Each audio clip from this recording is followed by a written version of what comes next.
Hello, my dear viewers. This amazing story will be very instructive for you. It is very interesting and beautiful. I wish you enjoy watching it. Air. The air up here is so good. It seems different from the streets, and that wind gently pushing at the boy's chest, as if pushing him away from the edge of the roof and discouraging him from doing what he had planned. Billy drew in a full chest of air and spread his arms out to the side. Just one step and he would soar like a bird. It wouldn't take long, but he would have that feeling of flight. And there were people running around down there. How funny they were. Small, like bugs. Some standing in clusters, some fidgeting, but all, as one, with their heads up, looking up at him, Billy. The boy was thrilled by this feeling of attention. So many people had gathered for him, and they were all thinking about him, worrying about him. And when he took the last step, a wave of terror would sweep through the crowd, and someone would shriek in fright. Billy revels in that sense of crowd control. Mom doesn't know that yet. When they tell her, it's gonna be a blast, that's when she'll regret everything she said to him. Let her cry, let her cry, let her cry. That's what she wants. The amount of yelling Billy's heard from her today. Let his mom choke on that phone she took away from him as punishment. Billy won't need it now. But Mom will regret what she said. She'll feel bad about it. She'll think it'd be better if he did what he wanted and she kept quiet. And that nasty Uncle Arthur, he'll be surprised. He didn't expect that from Billy. He sure didn't. Let him feel guilty too. His stepfather's words to his mother as Billy ran away from the apartment in tears still echoed in the boy's mind. Out of control, your son is completely out of control. You can't keep someone like that in the house. He should be institutionalized. What did Billy do? Well, he didn't sleep at home. What's wrong with that? He's 12 years old. He bet with the boys if he could stay alone in the basement of a high-rise all night. The last light bulb had been blown out and it was completely dark. None of the boys believed it, but Billy could, and he held out until morning. He turned off his phone beforehand, knowing his mom would call. Of course, none of the boys guessed what it had really cost Billy. And now they would never know. After the scandal with his mother and stepfather, Billy jumped out of the apartment very angry. Slamming the door loudly and kicking it with his foot, the boy habitually stuck his hand in his pocket, trying to find his cell phone. There was no phone. That's right. He'd been deprived of that too. How could he call his friends now? Well, he would try to find someone in an abandoned construction site near the soccer field where he and the boys liked to play ball. Older guys went to that construction site, smoking there and sometimes drinking alcohol. Billy and his friends started going there too. Showing off to the older boys, he tried smoking. The boy didn't like it. Tears came to his eyes and coughs tore up his chest. But trying to keep up his mark in front of his elders, he shook his head and said, "Well, I've got into it. I can't live without whitefish at all. First thing in the morning, just a smoke." Billy went to the construction site. But unfortunately, he didn't find his friends there.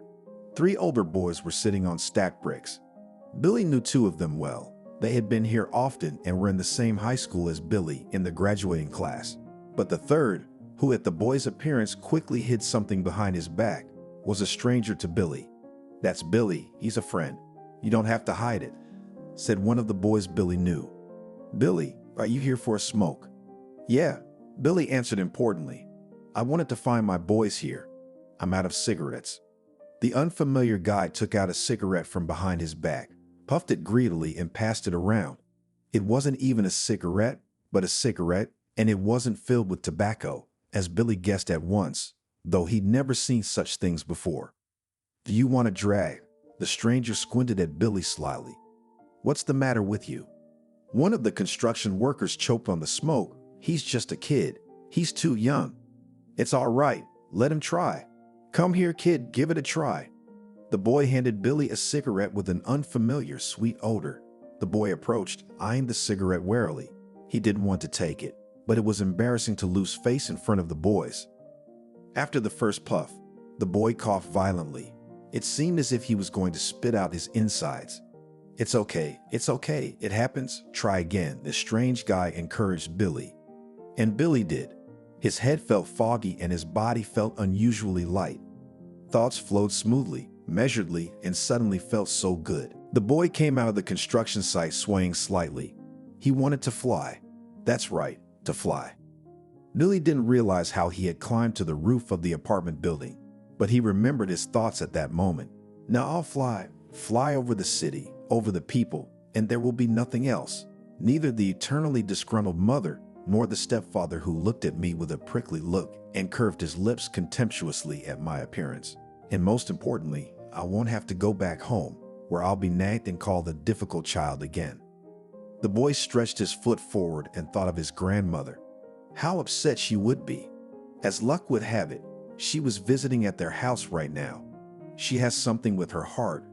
She's having a checkup. What if she gets worse from being upset? Man, I don't want her to find out. I feel sorry for Grandma. You can't do that to her. Billy put his foot down. Boy, listen to me, boy. Is something wrong? Came a coaxing voice from the other side of the roof. Billy turned his head and saw a pretty woman. She stretched her open palms forward and continued to speak. I'm not getting any closer. See, I'm standing still. Let's just talk. What's your name? Billy was already 12 and had watched a lot of movies with crime plots, so he knew right away who this aunt was. Now she's gonna talk to him, talk him off the ledge. She will tell him that any problems are solvable. The boy took a deep breath and took a step. Only in the other direction. Billy took a step away from the edge. Don't talk to me. I wasn't going to jump. Just decided to stand on the edge of the roof. I don't know what you're all freaking out about. The woman, not fully believing the apparently unstable teenager, did not try to rush towards him. She continued to smile a glued smile and asked about the problems in the boy's life. I don't have any problems. I told you I wasn't going to jump. Billy, with an unsure, still wobbly gait, headed toward the woman. When the boy was brought to the police building, he thought for some reason that he was going to be pushed into a cell with the hardened criminals. This, of course, did not happen. The boy was brought into a small, cozy office and sat on a soft couch. Opposite him, slightly moving the chair, sat the same aunt who had talked to him on the roof. But no matter how much she questioned why he had gone to the roof, Billy remained stubbornly silent. He lowered his head and mumbled one phrase. I wasn't going to jump, I wasn't. The psychologist sat with Billy for quite a while, but she didn't get anywhere. Then she left the office and went to talk to the boy's mother, who she knew had come to the police a long time ago. The woman, already interviewed by the policeman, sat in the corridor on a hard bench and cried. She was willing to talk to the psychologist. Yes, we scolded Billy and took away his cell phone. He's grounded, you know. Billy does a lot of mischief. How can you not scold him? It's a common story, the psychologist sighed. Children at that age react very strongly to such punishments. They have their whole lives on their phones. To be honest, I have not figured out whether your son was going to jump or not. He was probably just trying to scare you and wasn't planning on jumping. He wasn't pulled off the edge. He went down on his own. Plus, how can I put this to you? The kid's under the influence of drugs. What kind of drug intoxication? He's only 12. What are you implying? I realize how old Billy is, but still, the boy probably smoked weed. There's a distinctive odor from his clothes. You'll take your son now, but I'd strongly advise you to keep him under a doctor's care today. Tomorrow I'll come to your home and the child welfare authorities will be here. As you must realize, your family will be under observation for some time. God, Natalie clutched her head. What a shame. We're perfectly normal people, being monitored by the guardianship authorities. It's embarrassing. Billy walked without lifting his head as his mom picked him up from the police station. The psychologist, who came outside after them, saw the car they were leaving in and muttered, "Oh, I see. You can see from the mother that she has a lot of money, but she can't take care of her child." Natalie drove in silence. She didn't want to talk to her son. She only looked at him in the rearview mirror. The boy sat in the back and never once raised his head. In fact, Billy was very nauseous and was afraid that he would vomit right in the car, and then his mother's silence would be immediately broken by the usual screaming. Contrary to the psychologist's advice, Natalie didn't go to the doctor. That was the last thing she needed right now. Billy looked normal except for his lethargy and cloudy eyes. Natalie sighed heavily. Why couldn't Billy be like all the other kids? Why did he always let her down like that? Now Arthur would speak up again. I told you so, Arthur. Remembering her husband, Natalie craned her neck and turned the mirror slightly to look at her reflection. 6 years ago, when Arthur started courting her, she couldn't believe that such a handsome and young guy could be attracted to her.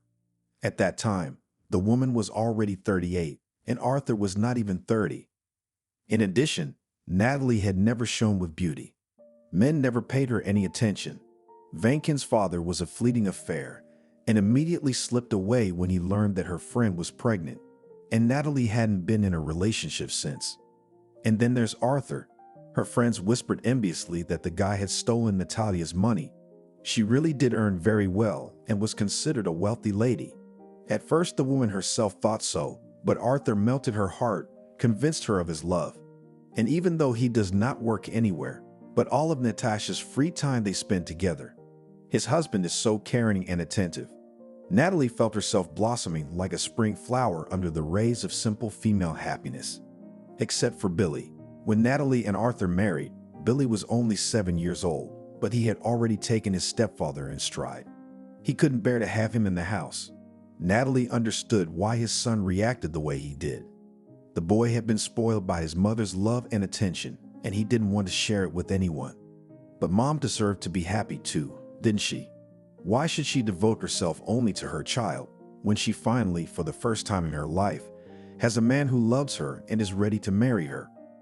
Billy, who had been an ordinary, though mischievous child before, went off the rails after his mother's marriage. Natalie became a regular in the principal's office at school. She constantly paid for broken glass, a cracked toilet bowl, and even the office door, which had a huge hole in the center. It seemed like the boy was trying to think of something else to do. Yesterday was the first time he hadn't come home for the night. And now this. He wasn't going to jump anywhere. That's obvious. He's doing it out of spite, trying to get back at me. Billy was always talking about Arthur, saying that in his mother's absence his stepfather called him names, the most affectionate of which was puppy, and even raised a hand against him. Natalie didn't believe it. Given all of her son's bullying antics, it was understandable that he was lying, wanting to separate her from her husband and have her alone again.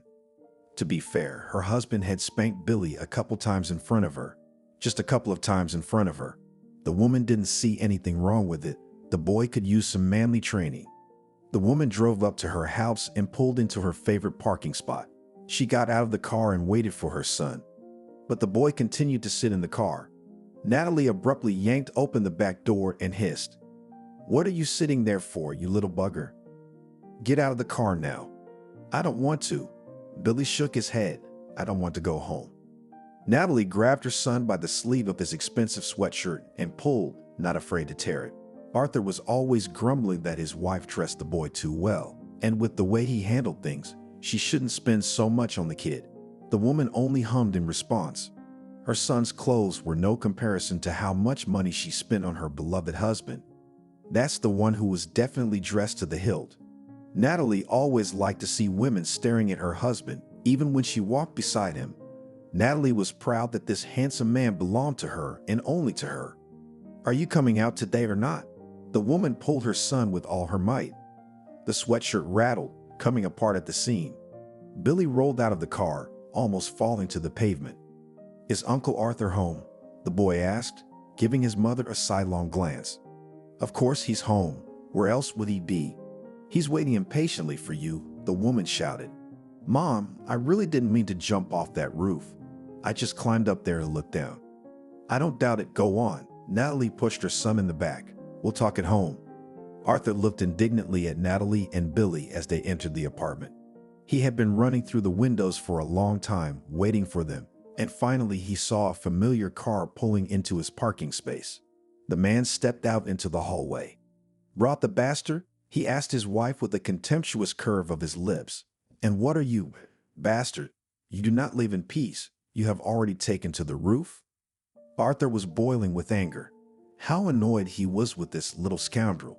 He already had to live with Natalie, and she wasn't the most attractive woman in the world. And then there was this irritant who was annoying him with his antics. No peace of mind. Arthur looked at his stepson's face and his eyebrows slowly crept up to his forehead. Natalie, What's wrong with him? Is he on some kind of medication? The shrink said he's been smoking pot. What do you mean pot? Is he high? Wow. The man grabbed his head. 12 years, what's gonna happen next? Natalie, this is extreme. How many times have I told you? Your son is a finished man. He's no good. I've told you 100 times. Let's put him in a boarding school for troubled teens. They'll work with him there. I'm not forcing you to give him up, but let him be in a place specially designed for such unruly kids. The psychologist will be visiting us for a while. And by the way, our family is now under guardianship, Natalie said tiredly. Well, it's about time. That's all we need. I'm not surprised it was coming. You never listened to me, and now we'll be considered a dysfunctional family and you'll be a bad mother. Arthur turned his attention to Billy. Why would you say something asshole? Why don't you snap at me like you always do? Oh yeah, you're on drugs, or whatever you call it. You must be feeling good right now, or is it the other way around? You were gonna jump off the roof, weren't you? Why didn't you jump off then? And you're going to jump off the roof yourself. Clean shaven. Came a commanding voice from the depths of the apartment, and after the voice appeared its owner, an elderly woman of small stature, but with an expressive, stern face and a fixed gaze, came out into the hallway. Mom, Natalie exclaimed, why are you interfering? Arthur is trying to educate Billy. Parenting, the woman stretched out. Is that what we call it now? Calling a kid names and slinging mud at him and telling him to jump off a roof is parenting. The old woman looked at Arthur in such a way that he shrank as if he had shrunk in size. And you'll jump off the roof if I hear you say that to my grandson again. Julia, you don't know everything, Arthur wailed in a falsetto. That boy is out of control. He's not just any boy. He's my grandson and your son, by the way, Natalie. He's a bit of a troublemaker, and who at his age doesn't? You've really pissed him off. Natalie, where are your maternal feelings? Why do you let that slick-ass mother of yours pick on that boy? Mom, Billy needs a man's hand, a father's attention. Family? Where do you see a father? Or a husband to yourself? Look at him, he's dressed like a girl. And his hair? He probably goes to your salons, licking his hair. What's that on his head? I wonder what money your husband uses to dress up like that without working. Julia? Arthur squealed. I have a college degree, if you must know. I've been offered a good job more than once, but Natalie doesn't want it. Natalie is against it. Julia mocked the man. Is that a man's word? You're sucking up to my daughter and taking money out of her, and you're hurting Billy too. Natalie, don't you see? This guy doesn't love you. He only wants your money. If you didn't have it, he wouldn't even look at you. That's it, Mom. That's enough. Natalie burst out. I don't want to hear this in my house anymore. I have a family, and you're sticking your nose in it. What kind of family is that? All you have is a son, and you're listening to this slick, and he's ready to put Billy in boarding school. You're an idiot, Natalie. I'll take Billy to live with me in my village for a while. You can't take him to the village now, Natalie said indignantly. A psychologist will be visiting us in the next few days. Besides, summer vacation is still a month away, so I'll stay with you for a month. What do you mean? Arthur started stuttering. Julia, your examination will last how long? A week? Then go to your village and we'll bring Billy back to you at the end of the school year.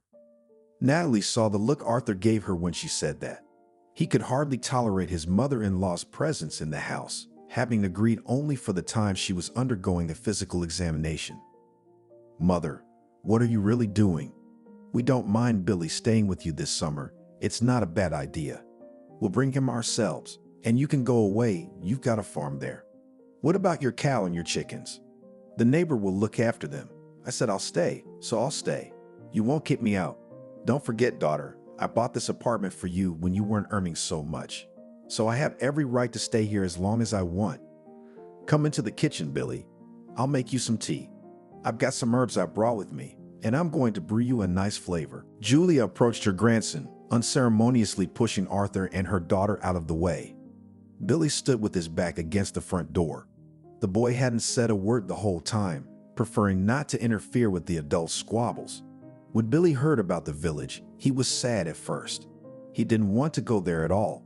All his friends were here, and soon the summer would be merry.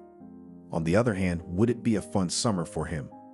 Suddenly, Arthur told his mom, and she really will give in to this damn boarding school.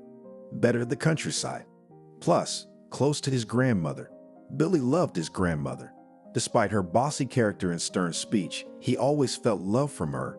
His mother used to be like that too, but Arthur's arrival in the house had changed her a lot. Billy couldn't remember the last time his mother had kissed him or squeezed him like she used to when he was a child. Julia walked over to her grandson and hugged him tightly around the shoulders, pulling him against her warm side. "Come on, Billy, let's have tea." Passing by his stepfather, who was frozen in place, the boy couldn't help himself and threw a triumphant look at him. He loved his grandmother because she was the only one who could put Arthur in his place. The aroma of herbs brewed by his grandmother was extraordinary. It instantly soaked the whole apartment. Billy, who was almost back to normal, inhaled it with pleasure. Immediately, he remembered his grandmother's house in the village, the large veranda where she used to put her grandson to bed in summer, covering him with a warm quilted blanket, and the ringing silence in the morning, broken only by the roosters. Billy squeezed his eyes shut. A whole summer at Grandma's. What would he do without his friends? Well, there was still a whole month to go, and the best part was that Grandma would be here. Arthur wouldn't be able to humiliate him in front of her or hit him, as he often did in his mom's absence. The hot summer was coming to an end. Billy had never imagined that he would enjoy living in the countryside with his grandmother so much. And there were no problems with friends here either. The boy had new ones, from the local boys and from those who, like him, had been sent here for the summer. The boys ran around the village all day long. In hot weather, they raced to the local river, ate strawberries in the fields. In general, always found something to occupy themselves. It was possible to stay out late, but Billy tried not to abuse it, for his grandmother would not go to bed without waiting for his grandson. Billy came home with joy, because he had delicious pies, steamed milk in the morning, and most importantly, his grandmother's love. Not like with his mother and stepfather, when Billy just didn't want to come home sometimes. It wasn't without pranks, of course. No matter how hard Billy tried to keep his impetuous nature in check so as not to upset his grandmother, he didn't always succeed. One of the biggest incidents had been a fire when Billy and two other kids had almost burned down a local farmhouse when they decided to build a fire behind it and roast sausages. Then Grandma got really mad and beat her grandson on his bare feet with nettles. But Billy was not offended, and stroking his burning feet, he realized that he had received a well-deserved beating.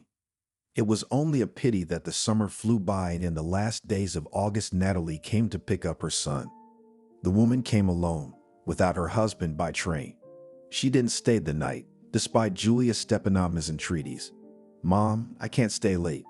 First of all, I have work, and secondly, we've already delayed. It's high time to dress Billy for school, and we've only got a few days left." All right, the old woman mumbled. "Go ahead.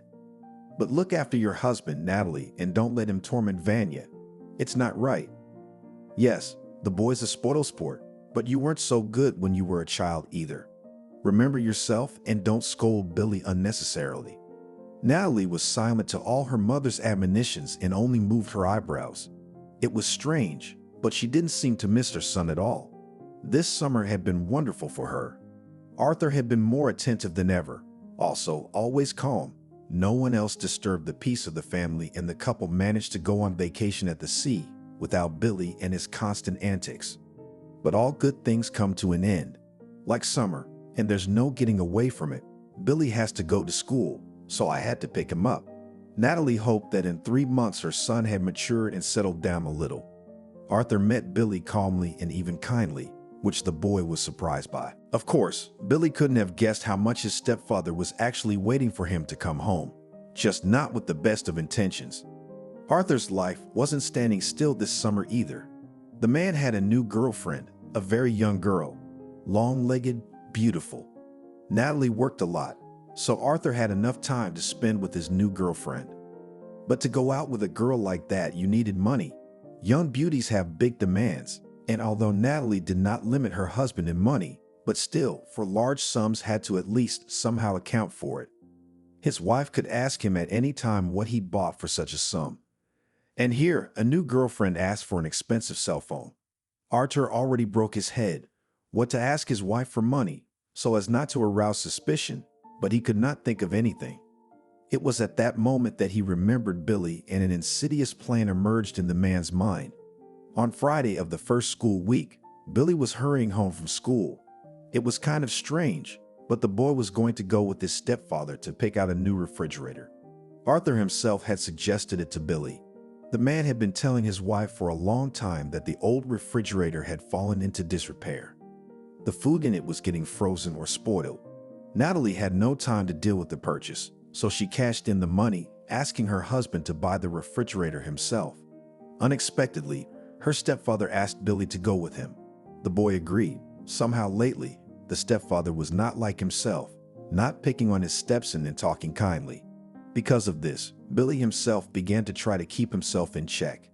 The boy restrained himself from unnecessary antics, not wanting to cause negativity.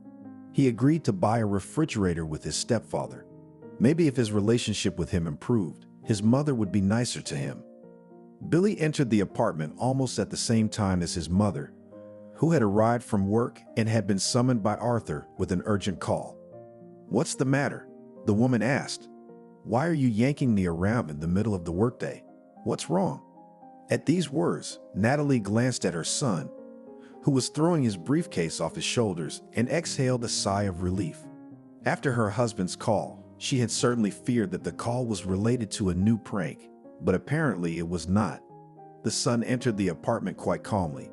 Unfortunately, after a couple of minutes, the woman changed her mind after listening to the agitated Arthur. "Natalie, you remember I was going to go shopping for a refrigerator today. You told me to get the latest model, more expensive. While I was waiting for Billy to come home from school to take it with me, I went to the nightstand for the money and it wasn't there. I went through the whole apartment.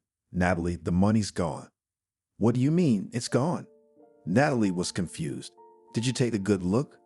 The woman rushed into the bedroom and went through the nightstand again. Then she looked back at her husband and Billy, who were frozen in the doorway. "Not really," she shrugged. "Have thieves been breaking in?" "What thieves, Natalie? If they were thieves, they wouldn't just take the money. All your jewelry and valuables are in place, I checked. Besides, how could the thieves know we had money in the nightstand? It's not like the apartment's been ransacked." Billy shivered as his mother and stepfather's eyes locked on him. "Billy," his mother said softly, "did you take the money?" The boy staggered back in surprise. "Mom, what are you doing?" "I didn't take it." And then Arthur behaved in a way that was not typical, not like his usual behavior. "Natalie, let's not slander Billy for nothing. We're going to go and quietly check his room." Billy was seething with anger at the unfair accusations.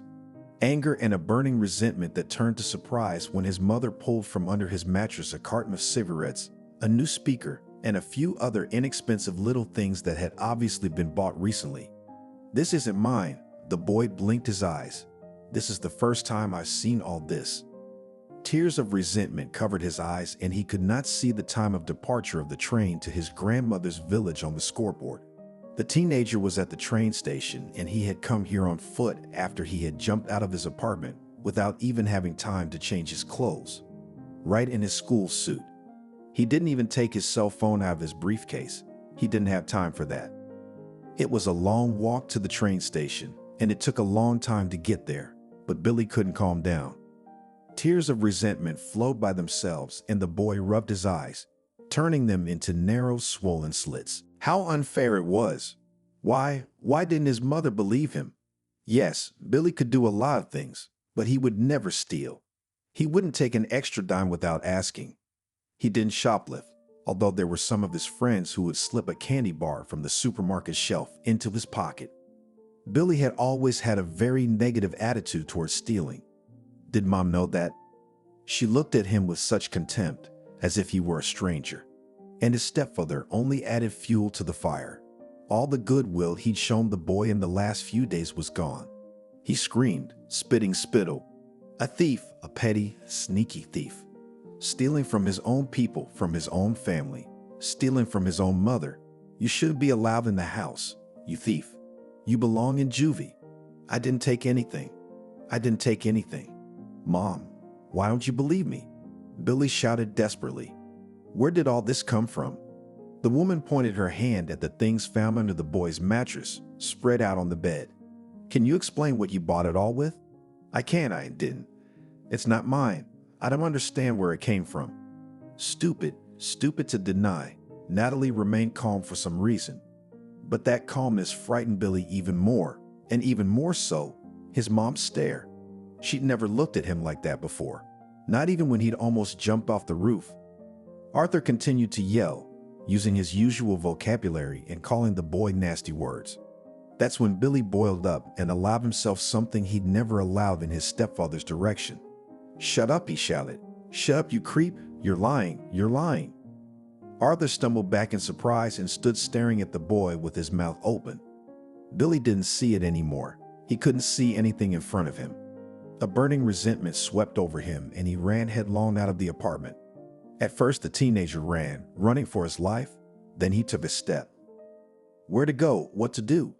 Now his mom would definitely put him in boarding school. Billy was sure of that. He'd stolen the money, sassed the stepfather his mom listened to so much. Of course, what would she want with a son like that? "Grandma, she's the only one who can help. I wish I could get to her. She'll hug and caress and comfort. She'll know that wasn't Billy who took the goddamn money." And now Billy's standing at the train station looking at the scoreboard. No, it can't be. The boy rubbed his eyes again, wiping away the tears. Had he missed today's train? That's right. The next one wouldn't be until tomorrow. Where would he go until then? To his friends is not an option. His mom will find him there right away, so he'll have to hang out on the streets till tomorrow. The rest of the day, Billy wandered aimlessly through the streets of the city. Toward evening, he went back to the station. It was light, and there were benches to sit on all night. That was Billy's plan, except that he didn't realize that there was a policeman on duty at the station. After half an hour in the waiting room, the policeman began to look at him with interest. Of course, it was getting towards night, and the boy was here alone and in a school suit. Billy realized that it all looked suspicious, and sooner or later the policeman would inquire about the purpose of the boy's stay at the station. He jumped out of the building and took a quick step away from the station. What now? Where to spend the night? Maybe in the basement? Billy remembered his night spent in a dark basement on a bed and shuddered. No, he wouldn't want that to happen again. Better a construction site like the one he and his friends used to go to smoke. That's right, they'd have to find a construction site where they could spend the night. Billy searched for a construction site until dark. To his dismay, there was nothing like it on his way. The boy began to despair when he saw an abandoned building. Apparently, it had once been a business, but now it was just a derelict with a half-collapsed roof and broken, wreathed windows. The boy walked almost all the way around the building before he found one of the entrances with a door that had long since been kicked in. Broken bottles and brick fragments crunched loudly under Billy's feet. It was scary. The teenager decided not to go too far and entered a room on the first floor, near the entrance. Entering the room, the boy was startled to see that he was not alone. In the flickering light of a thin candle sat two homeless men of indeterminate sex, one of whom held a greasy glass with an incomprehensible liquid in his hand, and the other was eating something strange, maybe taken from the trash. Billy froze in place. The bums turned at the sound of footsteps and squinted into the darkness. "It's a kid," one of them said in a drunken voice. "Kid, why are you climbing construction sites at night?" "Nothing," Billy answered fearfully. "Can I stay here till morning? I won't disturb you." The bums looked at each other. "I see. Did you run away from home?" One of them laughed hoarsely. Despite the hoarseness in his voice, Billy realized it was a woman. "All right, sit down. But there's nothing to buy you." "I'm not hungry, thank you," Billy lied, though his stomach rumbled at the mention of food. By the scanty light of the candle, the boy made something like a bench out of bricks and sank down on it tiredly. The bums did not bother the boy with questions. They continued to drink without paying attention to him. Billy quickly fell asleep and dozed off in a sitting position, pressing his cheek against the cold brick wall. It was late in the day, and the time was getting late. When the bums had drunk their mess, one of them, a man, got up and went to the bathroom. As he passed Billy, he scrutinized him. The light from the lantern from the window opening fell on the boy. Maruska, the man hissed, look at the nice suit on the boy. How many bubbles can you get one of these for? Billy woke abruptly, jerked out of his oblivion into reality, a horrible reality. There were strangers' hands all over his body. It was so scary. Darkness all around, only the stench of unwashed bodies. The boy didn't immediately realize what was being done to him. Take off your jacket, kid, mumbled the soaked homeless woman, trying to undo the buttons. Take off your suit. It will be your payment for sleeping in our apartments. The policeman stared at the woman sitting in front of him in bewilderment. Are you serious? Did I understand you correctly? Your 12-year-old son hasn't been home since yesterday, and you've just come to see us.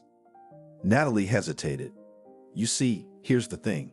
My son is a troubled teenager, and he hasn't been home at night before. I was hoping to the last minute that he'd come home on his own. The policeman who took the missing child report examined the woman with great judgment. Usually moms of children make a panic in the first couple of hours if the child does not contact. But here it had been over 24 hours, and the mother had only deigned to worry. Natalie could see the judgment in her eyes, and she wanted to tell the policeman that her son had stolen money from the house and was probably skipping school. But her mother's words, spoken over the phone a couple hours ago, still echoed in her mind. Natalie, don't tell the police that Billy stole the money. It's not true. I'll never believe it. What are you trying to do? Get your son booked. If you think of telling me that, I'll come and report you to the police. That's where the theft comes from. Look for Billy. Your son hasn't been home for 24 hours and you've been sitting still. Mom, I thought he'd come back like he used to. And you're wrong about Arthur. He has no reason to steal money from me. I give him money for everything he needs. You mustn't talk badly about my husband. You don't? Is it okay to speak ill of your son? I've told you many times and I'll tell you again, you're a fool, daughter, a fool. Look for your son. Go to the police immediately and file a missing persons report. And do whatever you have to do in such cases. I come to town myself, but I'm thinking, what if Billy shows up here and I'm not home and he's gone again? But when you go to the police, don't mention the money. Natalie hung up in frustration. She already regretted calling her mother. She had done it out of the faint hope that Billy was there in the village and then she wouldn't have to embarrass herself with the police. She had to. The policeman held out a business card to Natalie. Look, we'll do what we can, but I suggest you call this number. They're volunteers. We need to find that child immediately. They're gonna start combing the city tonight. Okay, Natalie gritted her teeth and took the card. At that very moment, Billy was sitting in an abandoned house, wrapped in an old, dirty blanket that the homeless men had thrown over him after they had taken away his suit and shirt, leaving him in just his panties. Waking up in the middle of the night, when the bums were pulling off his suit, the boy tried to resist violently, but the forces were unequal. The result of the fight was a bruise shimmering under Billy's right eye. After the bums took the suit, they left, but before they did, the woman took pity on the shaking boy and threw him a rag, which turned out to be a shabby, smelly blanket. Here, cover yourself up, or you'll freeze to death. Billy was reluctant to touch the odor-exhausting rag, but the September night was not warm. After sitting naked on the cold bricks for a while, the teenager was so cold his teeth chattered. He grabbed a blanket from the dirt floor and wrapped himself in it, trying not to breathe. It felt a little warmer. It didn't get any warmer, and for the rest of the night, Billy sat awake, occasionally jumping up and down to keep warm. Morning came, and Billy still couldn't get out of the abandoned building. He was ashamed to stick his head out like that. What would people do when they saw him? They'd take him to the police, of course, realizing the kid was in trouble, but the police will take him home. They'll tell him about the stolen money, and that's it. What lies ahead for Billy? Billy ran around the abandoned building all day, looking out all the overgrown windows. He hoped some teenager around his age would walk by and ask for help, at least some clothes so he wouldn't draw attention to himself. Except that the abandonment was in an industrial zone, and passersby were rare there, let alone children. At least the day was warm and the boy could finally warm up, or at least stop shaking. But there was another problem. Billy was terribly hungry and thirsty. It got to the point that the boy in desperation raked through the trash left by the homeless, hoping to find something to eat. He found nothing but rotten apple slices and empty cans. Toward evening, Billy felt like crying again. He realized that the train to his grandmother's village was long gone. Billy considered himself a rather mature boy, and he was ashamed to admit it, but now more than anything else he wanted to be near his grandmother, to have her hold him close to her, stroke his head, and promise that everything would be all right. She was the only one the boy could trust in this life. Night had fallen outside, and the homeless couple from last night were returning to one of their sleeping places. This week the bums had been living in this very abandoned house. Lighting the way with a blinking flashlight, a woman walked ahead of them. Suddenly, in the dim circle of the flashlight, a figure appeared, curled up under an old blanket. "Oh," cried the homeless woman, "who is it here? Kid, have you been sitting here all day? You didn't go anywhere." "Where would I go like this?" answered Billy in a thin, chilled voice.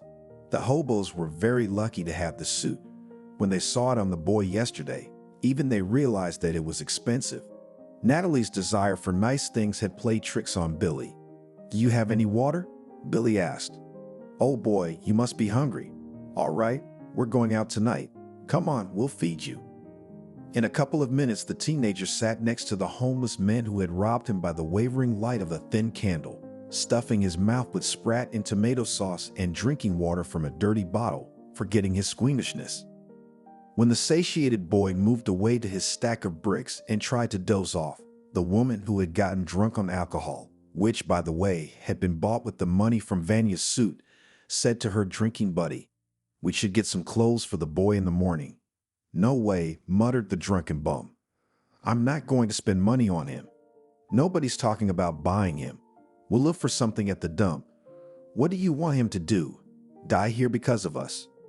The ER doctor looked at the old woman with judgment. "You have a terrible tachycardia with your diagnosis. You need to be hospitalized immediately." "I said I'm not going," Julie replied stubbornly. "Do your injection there. Give me a pill. I need to be home." "What shot?" "Well, we'll take the tachycardia away. What if she has a heart attack?" "With your diagnosis." Diagnosis, diagnosis, diagnosis. I shouldn't have shown you those papers. Despite her poor health, Julia still had her bossy tone, and the doctor gave in. She gave the old woman an injection and sat with her until she felt better, and then she left, muttering unhappily that the old people were driving themselves to the grave with their stubbornness. Julia might have taken Billy to live with her forever after the roof incident, but she'd been stopped by the damn diagnosis. Her worn-out heart was failing, and there was something wrong with the valve. Surgery wasn't recommended. The woman might not survive it. She didn't know how long she had left, probably not long at all. Then I have to live. Yes, I have to live, for Billy's sake. Julia decided and picked up the phone. "Natalie, I got Billy." "Yes, he's here." "Why are you yelling, you stupid bitch? Why don't you ask if your son's okay?" "Cancel your search. Billy stays here for now." "Mom, he can't stay with you. The police have to talk to him at least. Besides, he's got school. I'll come get him tomorrow."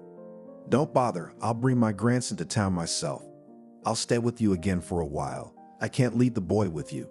"Now, about the missing money. Did you talk to the clean-cut man?" "Don't start, Mother.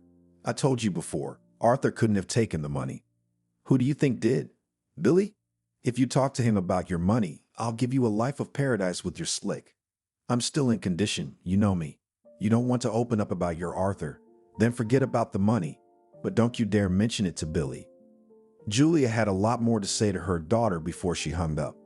She did it all in the other room so her grandson wouldn't hear, and when she was done talking, she came out to the boy. "Billy, did you mean it when you said you wanted to live here with me? Are you sure?" "Yeah, I'm sure. It's everything I've dreamed of these last few days.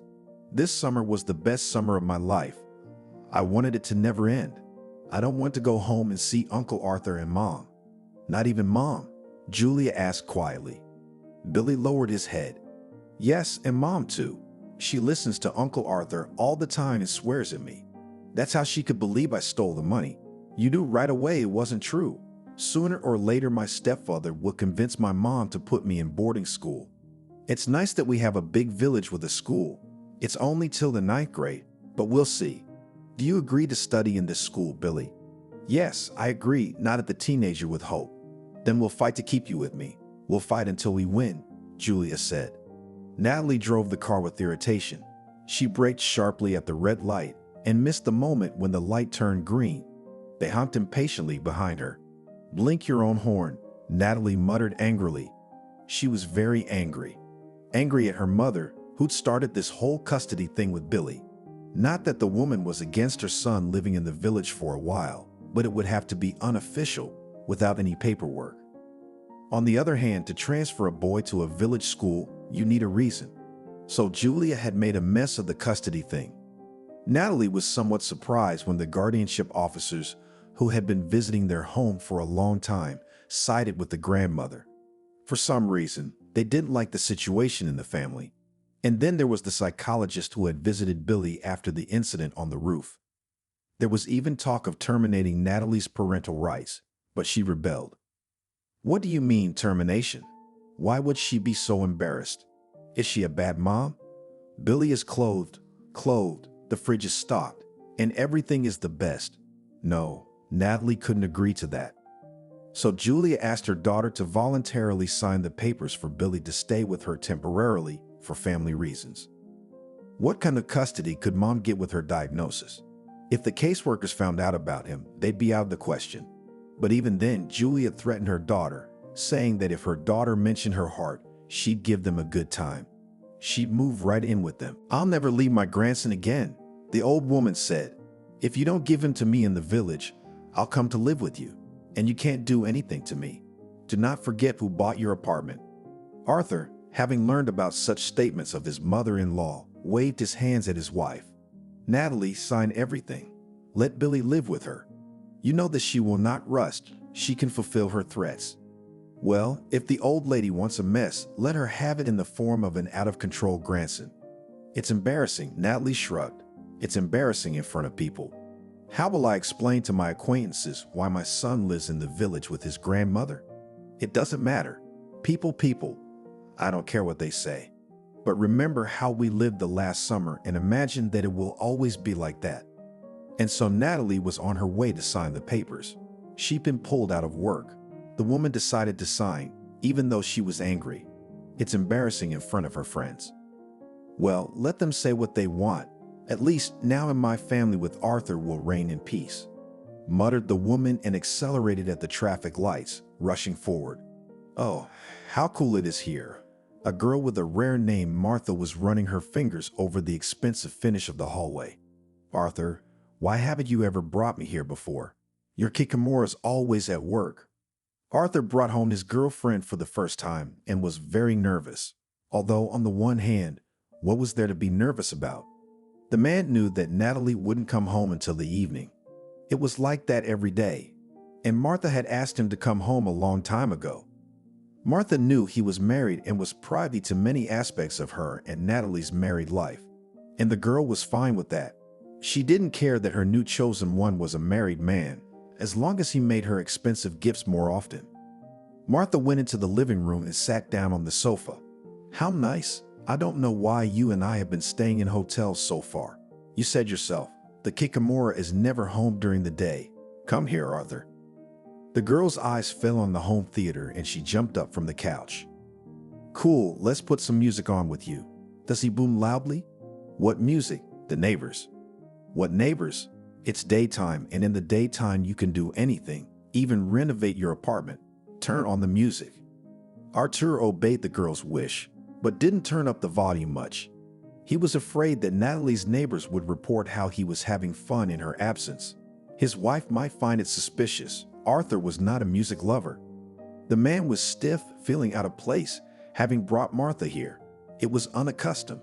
It seemed as if Billy from school would come racing in at any moment. Arthur, why are you so stiff? Martha wrapped her arms around the man. Let's have a drink and relax. After a drink of cognac, the warmth spread through Arthur's body and his thoughts flowed smoothly. No, what am I really doing? Natalie's definitely not coming. In our whole life together, it's never happened that she came home in the daytime for no reason. Billy lives in the country now, and with any luck, he'll stay there forever. I got Natalie to sign the papers, and now that witch is going to take her damn grandson. We can live in peace. Arthur, Why don't you show me your bedroom?" Martha, interrupting the man's meaning, pulled him by the arm, playfully guiding him with her painted eyes. Arthur smiled, finished the rest of the cognac, and loudly placing the empty glass on the coffee table, allowed himself to be drawn into the bedroom. "Wow," Martha exclaimed with delight when she saw the huge bed. She let go of Arthur's hand and sprang onto it. Then, assuming a beautiful pose, she patted the bedspread with her hand. "Come here, darling. Now I'm going to thank you for my new phone. My gratitude will be boundless. You'll love it." Those were the words Natalie had heard when she entered the apartment a few minutes ago. She, after signing the custody papers, decided not to go straight to work, but to go home to calm down, to talk to her husband. The couple couldn't hear the sound of the front door opening because of the music playing.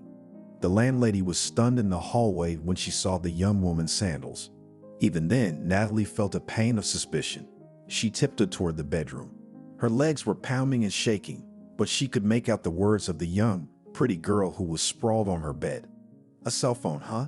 Expensive," Natalie said in an icy voice, her outward expression not betraying the storm inside her. Arthur, who instantly became whiter than the wall, found nothing better to do than to mutter a banal phrase. "Natalie, you've got it all wrong. What is there to misunderstand? Everything is clear, except where did you get the money for such expensive gifts for this?" No matter how hard Natalie tried, she couldn't keep her composure for long and broke into a shrill scream. "Get out! Get out of here! Get out of my apartment, both of you!" The girl jumped up from the bed and tried to rush past her landlady, but Natalie, eyes burning furiously, clawed at her hair. Arthur stood frozen to the floor, watching his wife dragging Martha across the bedroom floor, pulling at her hair and scratching her face bloody. Natalie gnawed at the pillow with her teeth and howled like a wounded wolf. Her head throbbed like a glowing ball of fire and seemed about to explode with hatred and anger. It hurt. How it hurt. She had given Arthur all of herself. She even stopped fighting for her son, having sent him to his grandmother and signed all the documents for temporary custody. Only if Arthur was happy, only if they were well together and nothing broke their family idyll. And he cheated on her, cheated with a young girl, and dragged her to Natasha's apartment on the family bed. And he has nothing of his own here. He came in his underwear. Natalie dressed him, put on his shoes, bought him a car. And how she loved him. She looked into his mouth and listened to his every word. What a bastard, what a bastard. Natalie's face pressed into the pillow, and she felt her right cheek burning with a huge scratch that was still bleeding. Her opponent, having recovered a little, tried to resist, but that scratch was the only thing she could do to Natalie, who herself ran away all battered, with torn-out gash on her head. When the girl managed to escape Natalie's grasp, she sprinted out of the apartment like a scalded woman, whimpering in pain. Arthur stood in one place, silently watching the beating and making no attempt to intervene. The man feverishly made excuses, although he realized that it was stupid. It was foolish to deny his treason. Now one must ask for forgiveness. Natalie sat on the floor, out of breath, disheveled, with a bleeding cheek. She slowly raised her eyes and looked up into her husband's face. There was silence between them for a few seconds. Arthur was the first to break it. "Natalie, forgive me, I beg you. I don't know how it happened. It was like some kind of eclipse. But it's the first time, I swear. And it'll never happen again." "Yes, it won't," Natalie nodded, getting up from the floor. "You better tell me, what did you give that little girl a cell phone for? As I understand it, she wasn't going to thank you so eagerly for a cheap model, was she?" Arthur, who had not expected such a question, was confused. He had nothing to say, and Natalie answered her own question. "It's money for the refrigerator, isn't it?" The man lowered his head and his wife started screaming again. "You bastard, you took the money yourself and blamed it on Billy. And you planted cigarettes on him, just to be sure. How could you do that? Because of this, my son's going to live with his mom. You gave that. A cell phone bought with my money that I earned. You paid for your affairs with my money." Natalie felt like she was going to burst into tears, but she didn't want to do it in front of her cheating boyfriend. So she screamed, "Get out of my apartment. Get out now." "Natalie," Arthur took a step towards his wife, and held out his hand. The woman recoiled like a leper. "Go away," I said. "I don't want to see you. Get out." The rest of the day and all night, Natalie sobbed into her pillow, smearing bitter tears and blood from her scratched cheek. In the morning, she could hardly pull herself together to go to work. Nothing was going well for the woman. She couldn't concentrate on work. All her thoughts were only about the affair. That betrayal burned Natalie with fire. And also the incomprehension of what to do now, how to live. All her prosperous and beautiful life was just a picture. Her friends were always jealous of her. How could they admit that her husband had cheated? And Natalie lost her son because of that despicable traitor. With the money Arthur had when he left his wife's apartment, he rented an inexpensive apartment for a month. He had no desire to call or meet Marta. He had lost all interest in her. The affair had no meaning now. In his head, there were only thoughts of the essentials. What to live on now? Get a job? Arthur didn't like working. Begging his wife for forgiveness? Judging by the fire in her eyes when she kicked Arthur out of the house, it was unlikely. Certainly not now. Huddled in a cheap apartment, the man waited a few days, letting Natalie cool down. Then he called. The woman picked up the phone from the third time, and from there Arthur received such a stream of swear words that he realized it was useless to talk about forgiveness. Then he mentioned getting his things back. "What's your stuff?" Natalie yelled. "Where do you see your stuff? I bought it all. You'll get nothing from me, nothing, you hear me? You bastard. Live in what you can carry. I'd rather give your clothes to the homeless." Arthur had almost no money left. He had to make do with pasta. But he wanted to eat good food, like he'd been used to when he lived with Natalie. He wanted to go to a restaurant. What to do? Natalie would probably file for divorce. Maybe he should find himself a new rich lady. The thought of starting all over again made Arthur cringe. How hard it is to woo greedy women. At the very least, you need a decent closet and money for the first time to make a splash. Arthur didn't have that. Looking for a job. "Yeah, I guess there's nowhere to go, so I'll have to get a job." Any job that came along, now was not the time to choose. When Natalie came home from work in the evenings, she hovered around the apartment.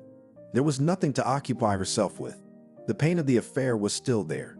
If Billy were home, she wouldn't be alone. She could have talked to her son, gone out with him after all. But Arthur had deprived her of that too. Loneliness gnawed at the woman, gnawed from the inside, as well as unrelenting pain. Natalie filed for divorce from Arthur immediately, the next day, after she caught her husband with this girl. And it didn't make her feel any better. The divorce wasn't for another month. It was hard for Natalie to imagine how she would meet Arthur. As long as she didn't get hysterical and curse him, she couldn't do that. It would be a sign of weakness. She must try to remain calm.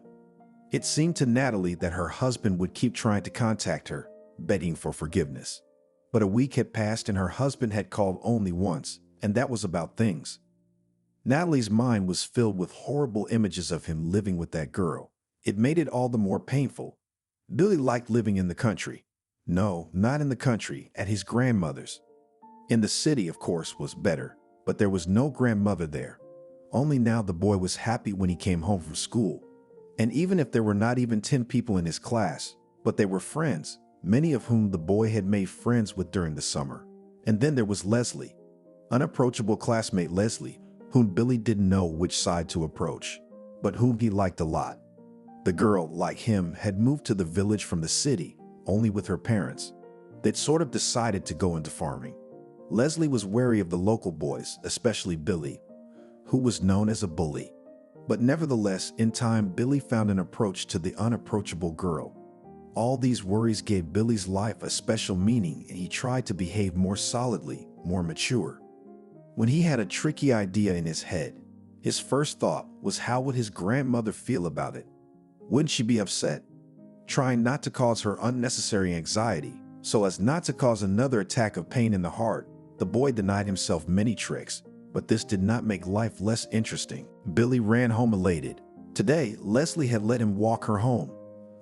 The boys looked at him enviously as Billy walked out of the school building, solidly taking his briefcase from Leslie and carrying it himself. No one teased and taunted Billy, however. The local boys had been respecting the bully friend since the summer for his desperate character.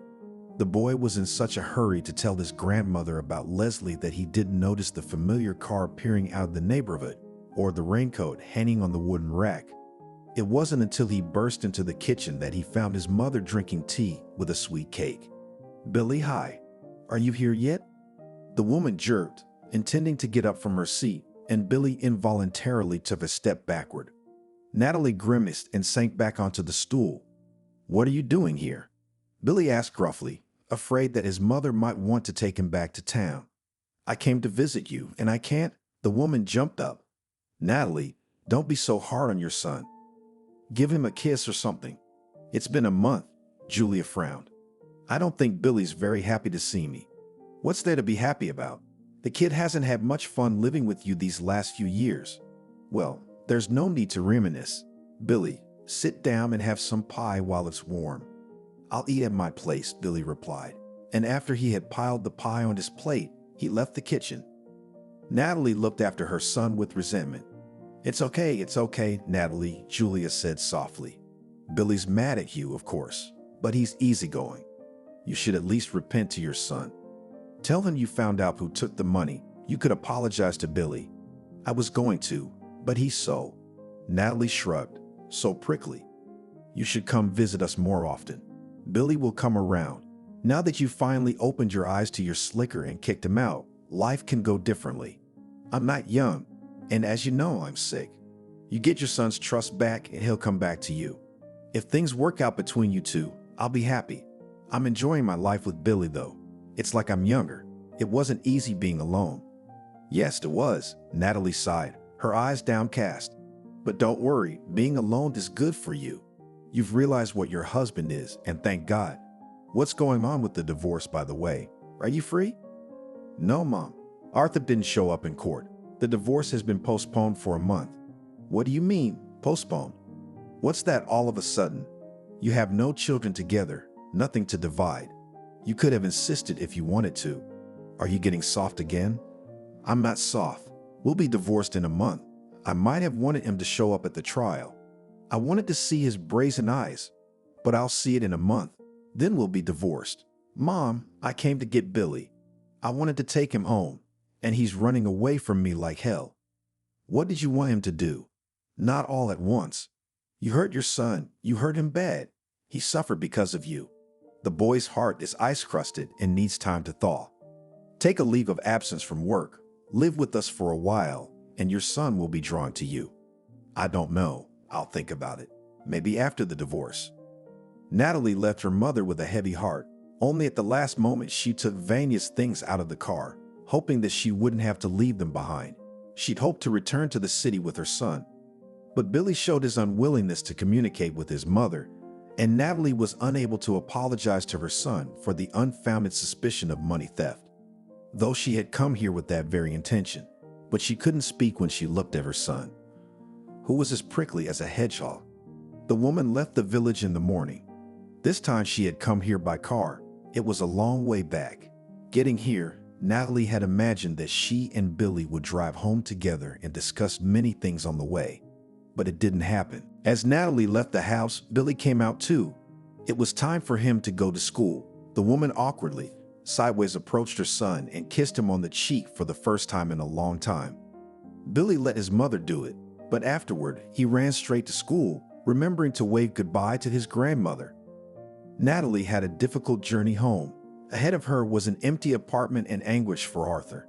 No matter how hard she tried to get her husband out of her mind, she couldn't do it. Waking up in the morning and falling asleep at night, she thought of him, alone in a cold bed. Somehow the pleasant moments came to mind, evenings together, his tenderness in the bedroom, coffee in bed in the morning, which her husband sometimes spoiled Natalie with. The memories of the affair still pained Natalie deeply. There were still unanswered questions. Did Arthur ever love her? Or had he lived with Natalie because it was convenient? Was it a one-time affair, or was the cheating systematic? And Natalie was also very much concerned about who her husband was living with now, alone or with this girl of his. It tormented the woman to such an extent that she could not stand it and turned to a private detective. She'd hired him to find out where and with whom her husband was living. She couldn't just call Arthur, and he didn't call, which pissed Natalie off. When the detective reported back a couple of days later, Natalie exhaled with satisfaction when she learned that Arthur lived alone in a rented apartment. And what's more, the man had gone to work. He had taken a job as a sales consultant in an appliance store. It wasn't easy work, but Natalie was happy about it. The divorce trial was coming up, and Natalie hoped Arthur would show up this time. Then she could look him in the eye. As much as Arthur's whole being resisted it, he had to get a job. There was nothing to live on. At the appliance store he'd taken a job at, the manager was a woman. Of course, she was not a match for Natalie in terms of income, and she was older, but she was unmarried. Arthur was in no position to choose. He tried to make a move on the principal. The man didn't go to the divorce court either. He didn't care about it at the time. He was diligently working on his principal, and the woman seemed to give in. Arthur in his thoughts was already living off her. But unfortunately for the man, their romance ended on the first trip to the restaurant. Arthur habitually expected that the wealthy lady will pay the bill, and the woman frowned upon hearing such hints. She still had to pay, because Arthur did not have the necessary amount, and he ordered himself at the same time, not shy in the choice of dishes. After this meeting, the director of the store did not want to look in the direction of Arthur, quickly recognizing him as an Alfonso. The man was afraid that now he had only a few days left to work in this store. Arthur blamed himself for the fact that living with Natalie, he completely lost his grip. His debts were piling up, and the rich ladies wouldn't take his bait. In the end, Arthur completely despaired. The only way out of the situation was to try to get Natalie back, even if it meant humiliation. Several times, after an unsuccessful trip to the restaurant with the director, Arthur wanted to go to Natalie to wait for her at the entrance to crawl at her feet. But the man restrained himself from doing so. He should give her time, let her realize how hard it was for her to be alone. It is unlikely that at this age, unsympathetic Natalie has a chance to find a new life partner. She must understand that. Arthur prepared for the court appearance with great care. He tidied up his hair and dressed up, using the money he had borrowed again. The man came to the court an hour before the appointed time. He walked around the building, intending to catch Natalie on the street. And there she was. Arthur saw his wife's cheeks flush when she spotted him getting out of the car. Yep, so she cares. She still cares. Arthur quickly concocted a pained expression on his face. Natalie slowly walked up the steps to her husband standing by the door and didn't know how to start a conversation. But she didn't have to. He spoke on his own. Natalie, Arthur held out his arms to the woman as if he wanted to hug her, but immediately lowered them, pulling himself away. I've missed you, Natalie. Why didn't you come to the first meeting? Natalie asked, trying to appear indifferent. I couldn't divorce you, and I can't even now. How could I ruin our love for a fleeting mistake? I love you. I've always loved you. I've been a little weak. It's okay. Can one stupid mistake ruin all our happy years? Stupidity? Is that what you call it? If I loved you, I wouldn't have brought that girl into our apartment. When you love, you don't look at others. I did when I lived with you. Who needs you? Flashed through the man's mind as he executed the pre-planned move. 1 minute of embarrassment is worth a further contented, prosperous life. The man sank to his knees, right on the dirty tiles on the threshold of the courthouse. He clasped his face with his hands, pretending that tears were flowing. I'm sorry, Natalie. I can't do this without you. I can't do this at all. I'm dying. Arthur whispered, watching the woman's reaction through his fingers. And that's when the real tears started to flow, not from Arthur, but from Natalie. Stop it. Get up. She reached out her hand to her husband. Get up, please. Let's go to the car. We'll talk there. As a result, neither Natalie nor Arthur showed up for this court hearing. Passers-by looked back in amazement at the car in which the couple were kissing in broad daylight. Natalie did not return to work that day. She and her husband had gone home together. Their home. There were tears of forgiveness, passionate confessions, and a day spent in the bedroom. Arthur swore that he would never look at anyone else in his life but his beloved. Natalie was hesitant to tell her mother that she had reconciled with Arthur, knowing her reaction. It was only when Julia told her daughter on the phone that she and Billy were going into town to buy stationery that Natalie had to confess. You're a fool, Natalie. You're so stupid. You think you've got your head on straight, but you're back to your old ways. You need to regain your son's trust. He asked about you the other day. I thought you realized what your husband is like. I don't even know how to tell Billy about your reconciliation. The boy's gonna be upset again. He thought we'd be in town on vacation, staying with you. Julia said and hung up the phone. Time flew by, and now the grown-up Billy is finishing ninth grade. He had to decide on his future education, and he didn't want to leave his grandmother alone. They had been through a lot over the years, and Julia's health was noticeably failing. The ambulance came to them more and more often, and Julia was hospitalized several times. Billy never regretted for a moment that he had chosen to live here in the village. The school years had been happy, except for the frustrations of his grandmother's health. At the school prom, Billy was the most conspicuous boy in his new suit. Mom had made sure, as she had all those years ago, that she continued to dress her son well, as if to make amends. And she and Grandma didn't need money, thanks to Natalie. Billy flatly refused to stay in town, not wanting to spend a single day with his stepfather. In the assembly hall, decorated with posters and balloons, a beautiful girl walked in with Billy, and all the boys in the village, and not only the village boys, were looking at her. But it was only from the moment she arrived in the village that Leslie became friends with Billy, and by the ninth grade, this friendship had grown into something more. As Leslie twirled in the graduation waltz, she smiled at Billy, but he wasn't very cheerful. "Billy, what's the matter? Why are you always frowning?" Leslie asked her friend right after the dance. "Today, we have such a day. We've been looking forward to it." "Yes, we've been looking forward to it," Billy replied cheerfully. "Of course we did, don't mind me. The more I realize how hard it is for me to leave my grandmother alone." "So, have you decided where you're going to go?" "Yeah, I guess so. I'm going to be an auto mechanic. It's easier for you. You've been wanting to be a teacher for a long time." "I like cars and I like to work on them." "Are we going to see a lot of you in town?" Leslie was smiling. "Every day. That's a given. My mom insists that I live with my stepdad. It's kind of unseemly for me to live in a dorm when she has an apartment like this. I don't want to." "Billy, a mom's a mom. Maybe she was wrong about something. It's time to let it go. It's really stupid to live in a dorm." It was with great reluctance that Billy went into his mother's apartment. He went there with his belongings, intending to live there for the duration of his college education. As the boy had planned, he enrolled as an automobile mechanic. This profession was really interesting to him. Although his mother repeatedly offered Billy to live with her, the guy was still more inclined to the dormitory. But he was talked out of it by his grandmother, whose opinion he listened to. "Billy, why do you need a dormitory? Your mother has a large apartment. You will have the same room in which you lived before. Your family for all intents and purposes. And it's time to stop drifting apart. It's time to socialize. I'm not a girl anymore, and my health, well, you know how it is. When I'm gone, Mom will be the only person you'll have left." Billy cringed at his grandmother's words. He hated it when she talked about the time when she would be gone. The boy didn't even want to think about it. Billy, of course, could not know that his mother had not on her own initiative offered her son to live with her, for Arthur was strongly against it. The husband even tried to scandalize about it.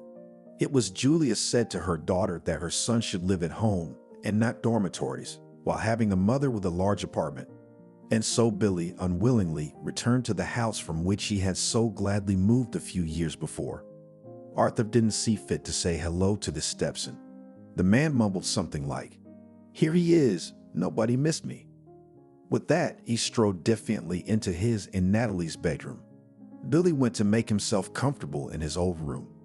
And from there he heard his stepfather behind the wall, not even trying to muffle his voice, telling his mother, "You're here. That's the end of our quiet life. Why did you bring him here? He would have been fine in the dormitory." Billy couldn't hear his mother's excuses. She answered her husband quietly.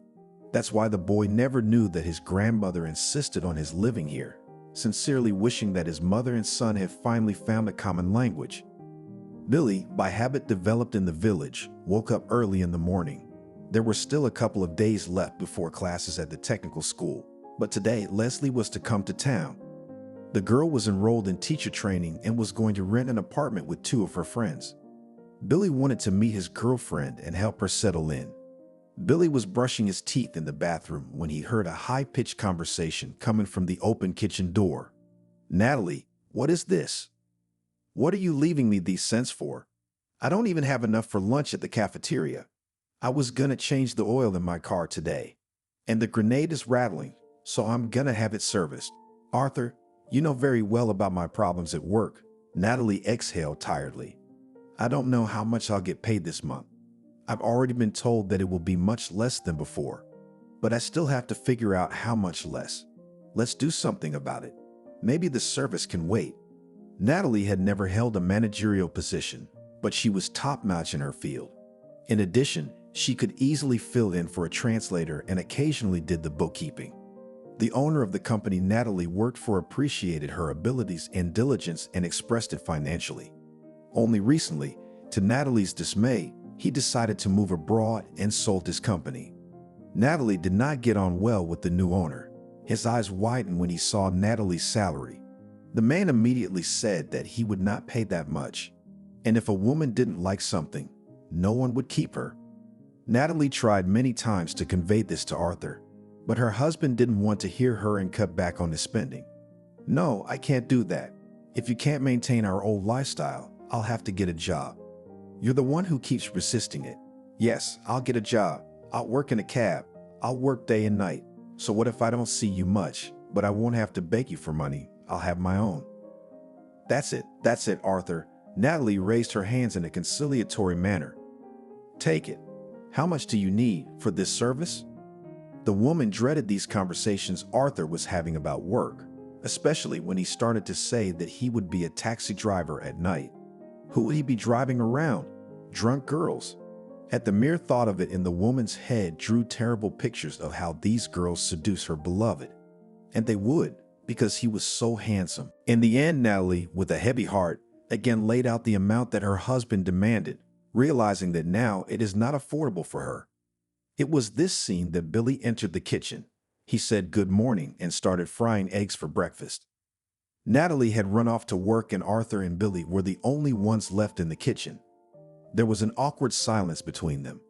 Arthur sat at the table and hurriedly finished the rest of his coffee, catching disapproving glances from his stepson. Billy, who had grown up a long time ago and looked at many things differently, couldn't stand it any longer. "What? Are you still taking money from your mom? Don't you want to go to work? What are you, a puppy dog? Don't stick your nose where you're not wanted. Don't come into the kitchen while I'm here. You're acting a little bossy. You'll be out of here in no time." The guy expected something like that. He turned off the gas under the frying pan and, slowly wiping his hands with a kitchen towel, turned to his stepfather. There was an acerbic grin on Billy's face. Arthur's face changed several times as Billy approached him. Not only was the boy half a head taller than the man, but it was obvious he didn't neglect exercise, judging by the width of his shoulders and the lumpy muscles in his arms. Billy, almost gently, took his stepfather by the neck and pulled him upward, forcing him to his feet. Arthur made no attempt at resistance. His arms were hanging limply along his body, fear in his eyes. The boy brought his face close to his stepfather's and, looking down at him, said, "That was the last time I heard you say such words to me.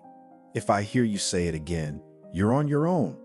I'll break your arms and legs, and you can tell your mom that you fell, unless you want to get hurt more. And about me staying here, you didn't invite me, and this apartment isn't yours. Besides, this apartment was bought by my grandmother, so I have every right to live here, but you're nobody and your name is nothing. From now on, you're the one who's going to be quiet in my presence." Billy loosened his hand around Arthur's throat, and he jerked aside. The boy, smiling calmly, asked, "Do you understand? Did you hear me?" Yes. The man nodded cowardly, not looking Billy in the face. Although hatred raged in him, he realized he couldn't physically handle Billy. He was not the same boy who had left this apartment like a cornered animal a few years ago. Far from it. Since Billy's return to his mother's apartment, many things have changed, particularly Arthur's behavior.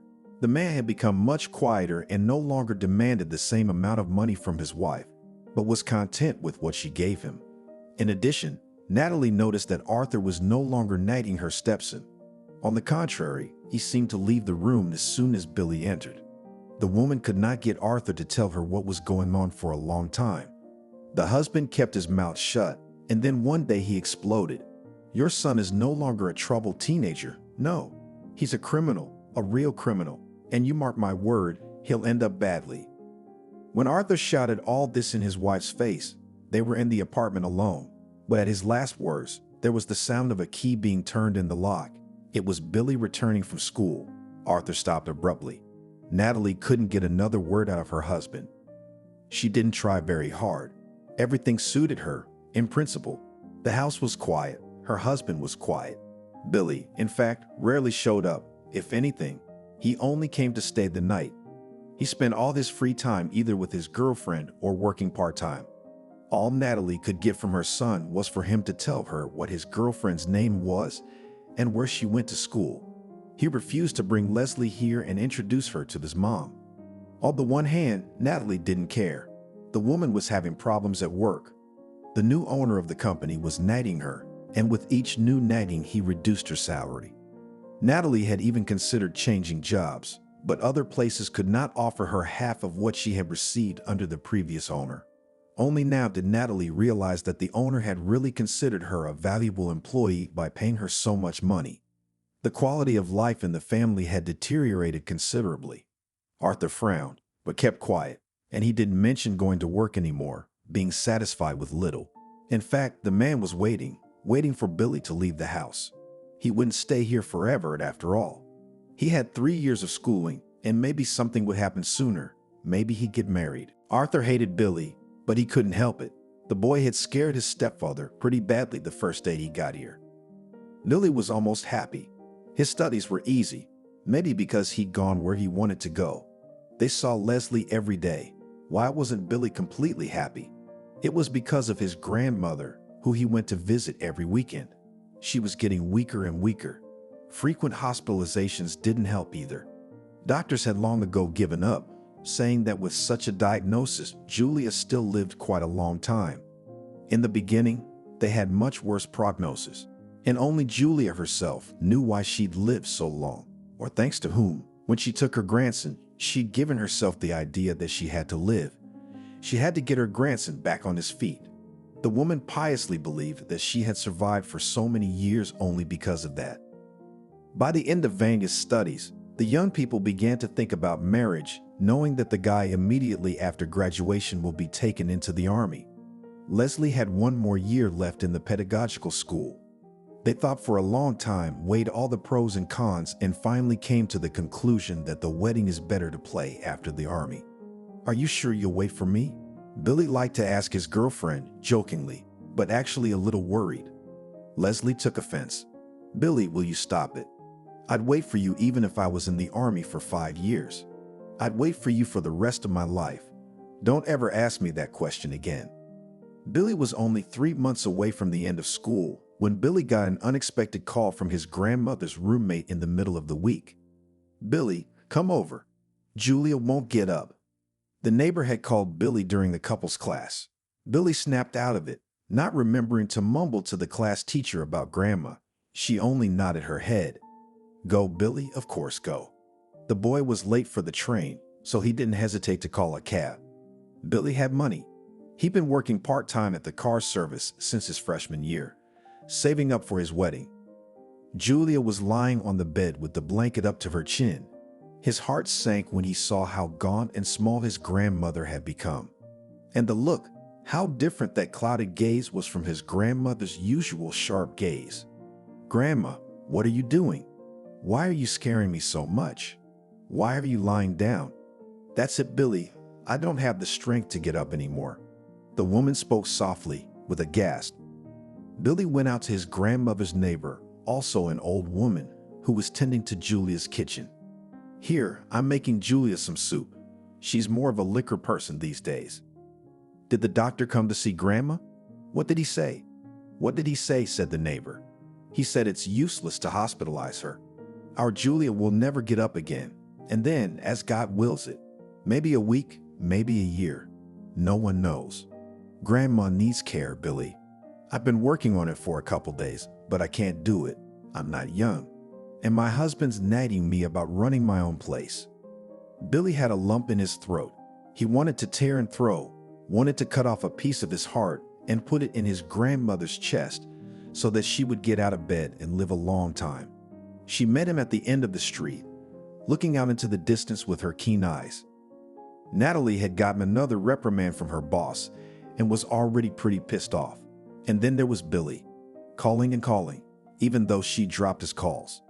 The disgruntled chief growled at the woman. "Who's calling you during working hours? Go answer it. There must be something more important than work." As she left the office, Natalie irritably called her son back. "Billy, if I'm picking up the phone, I can't talk. What is it?" "Mom, I brought Grandma over. She's out sick." It took Natalie a while to realize what her son was saying. "What do you mean? You brought her here? What do you mean she's sick? What is she, a bedridden woman now?" "Yeah, I'm telling you, Grandma needs care. She can't get up. Who in the village will look after her? I hired a car and we moved her here." Natalie ran out of work without even asking to leave. She imagined the look on Arthur's face. As it turned out, she had no idea. Arthur stood there like he'd been struck by thunder. "What is this, Natalie? What's going on? It's not enough we have your son. He's brought his sick grandmother. Who's gonna take care of her?" At that moment, Billy came out of the room where he had put his grandmother. Natalie, not answering her husband, immediately attacked her son. "Really, Billy? What were you thinking when you made that decision? Why didn't you ask me? I'm at work all day. Who's going to take care of me? Maybe you won't join the army. We should hire a nurse." "With what kind of money?" Arthur got upset. Yes, Natalie supported her husband. "Actually, Billy, you know money's not what it used to be. Why should I have to pay for a caregiver?" "Mom, I've been saving up for the wedding. You know I've been working part-time. I can pay for the first time with this money. After all, how much do you give your hubby every day? A caregiver costs a lot less." Big tears streamed down Julia's face. The hired nurse left the door of the room where the old woman was lying half open. So Julia heard the whole conversation between her daughter and her husband from word to word. "How much longer are we going to put up with your mother in our apartment? Can you smell it? Can you smell it? It stinks in here. It stinks of old age, medicine, urine. Our house has become an almshouse. I can't take it anymore." "Don't exaggerate, please. The nurse is very careful. There's no odor." "You don't say." "Yes, there is. You can't smell it. You're not in the apartment all day like me. Besides, there's a stranger in here all the time. I'm telling you, let's put your mother in a nursing home. She'll be fine there. They take care of people like her." "Arthur, how do you envision that? Billy's only been in the army a week and he's paid for 3 months worth of care. What am I gonna tell them when he calls?" "Don't say anything. You tell them it's okay. You don't have to tell that felon everything. And we'll cancel the caregiver's contract and give him his money back." Julia, even lying in bed in this room, felt the change in her son-in-law's behavior with the departure of Billy in the army. The man at once began to press his wife, some of it raising his voice at her.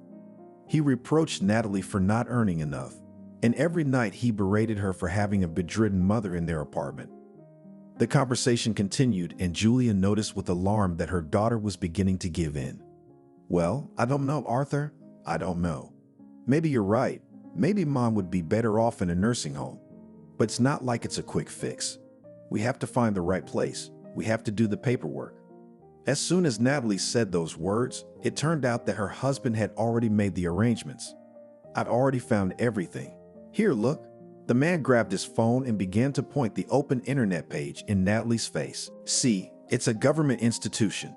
It's paid for out of the patient's pension, and I found a list of documents too. If you want, you can get them together in a few days." "It's not even in our town," Natalie exclaimed. "It would take at least 8 hours by car." "So?" Arthur asked in bewilderment. "So what? With my job, I won't be able to visit my mom. The chief is already nagging me. You know what my workload is. Why would you visit her? Did you visit her in the village? She's just an old woman lying there." "I don't know," Natalie said doubtfully. Even Julia, hearing the conversation, realized that her daughter had already made up her mind. And when Billy would call his mom, she's still in her right mind, then I won't be able to hide anything from him. Don't give the old lady your cell phone with you. What she wanted for in a nursing home. There's no need for her to call. The staff will call us without her. That's the staff Mom can ask for the phone. Natalie, are you kidding me? Do you really think the old lady can remember Vanya's number by heart in her condition? Julia wiped the tears running down her cheeks in exasperation. And that's where the son-in-law is very wrong. She remembered her grandson's number even in her sleep, and she wasn't about to forget it. She had a heart problem, not a head problem. But at the same time, Julia realized she wouldn't call Billy and complain. Why? What could he do being in the army? He'd just get nervous, twitchy. Let him serve in peace. A nursing home is a nursing home. On the one hand, it might be better than here, listening to Arthur's constant tantrums and seeing his daughter's slanted glances. Billy was lucky. Thanks to his excellent physical training, he got to serve in the airborne troops. I must say, the guy himself dreamed of it and asked at the military enlistment office. The service didn't seem like fun. At first, it was very hard. Daily marching, training. In the evening, Billy would get so exhausted that he'd fall on the bed and pass out without a backward glance. Remembering to call Leslie and his grandmother. The only phones allowed in the unit were simple, push-button phones. They could be used once a day in the evenings, only for communication with relatives. But for some reason lately, dialing his grandmother, the guy heard short beeps. So Billy dialed his mom. "What's up with Grandma?" "Nothing, just the same old thing," Natalie answered reluctantly. "Yeah, we disconnected her phone. She's weakened and has trouble talking." "No, Billy, I can't put her on the phone right now. I'm at home." After talking to his mom, Billy was left with a lingering residue. Mom's not telling the truth. Her slurred voice and reluctance to talk about his grandmother. These concerns Billy shared with his girlfriend in a phone conversation. Leslie was not lazy and went to Billy's house, although the girl did not want to meet his mother. But the girl herself was strongly attached to Julia, in front of whose eyes Leslie's school years had passed. Besides, Billy was nervous, and she wanted to calm him down by telling him that everything was all right with his grandmother. It didn't work. Vanya's mom and stepfather did not let Leslie into the apartment. "What kind of inspections are these?" Natalie asked arrogantly. "It's not an inspection. I just wanted to visit Julia," Leslie said, confused by the woman's appraising gaze. "There's no need to visit her. Her mom's weak and not ready for visits." Natalie cut her off and slammed the door in Tanya's face. When Billy found out about it, he had a big fight with his mother on the phone, but there was nothing he could do. The unit in which he served was located far away from his hometown. It was unrealistic to go there and back for a leave of absence. So the guy served, content with his mother's reluctant excuses, without contact with his grandmother. Billy served almost half a year, becoming stronger and tougher. In the evenings, the boy was no longer falling off his feet as he had been during his first tour of duty. One evening, when there was still half an hour of free time left before lights out, he decided to call Leslie as usual and turned on his simple phone. This phone was supposed to be off all day long. Before he could dial Leslie, a message from the service provider popped up on the screen. 12 missed calls from an unknown number. At first, Billy wanted to ignore the text message, but then something niggled in his chest. 12 missed calls. Someone wanted to call very badly. What if it was from Grandma? Billy was right to suggest that. "Oh, it's Billy, isn't it?" The voice on the phone was a woman's voice, not old. "I was the one who called you today for your grandmother. She's bad, real bad. She feels like she doesn't have long to live, and she'd like to say goodbye to you. There must be some mistake. You've made a mistake. Why didn't Mom call me herself? Who are you?" "I'm a nurse at the nursing home where your grandmother is. I don't know about your mom, but I've never seen her here. And Julia's been here 5 months." Vanya's hand holding the phone began to shake. With his other hand, he clutched his head. "It's a mistake, the guy mumbled. "It can't be. My grandmother can't be in a nursing home." The head of the unit looked at the serviceman standing before him with bewilderment. "What vacation? What week? What are you talking about? You are not entitled to it yet. At most, a weekend leave." "I need it." Billy was stubborn. "I don't know who needs what. Where's your company now? Getting ready to jump? Why aren't you with them? Get back to your man." You won't let me go, I'll run away, Billy said desperately. Court-martial me, do what you want, but I'll run away. The chief of the unit only now noticed the state of morale of this soldier. Desperation, close to hysteria. Well, he said, tell me what happened. When Billy, in a broken voice, told about the call from the nursing home, the man with the military bearing looked at him carefully. That's where you should have started. Do you think we're not human beings here? The chief opened his desk drawer with a jerk and pulled out a blank form and began to write on it. 5 minutes later, Billy was already skipping out of his office, clutching the form tightly. Just make it, just in time. The boy repeated to himself like an incantation. Grandma, wait for me, I'm coming. Julia was buried in her native village. Billy was in charge of transporting the body and organizing the funeral. It was a dreary, rainy day.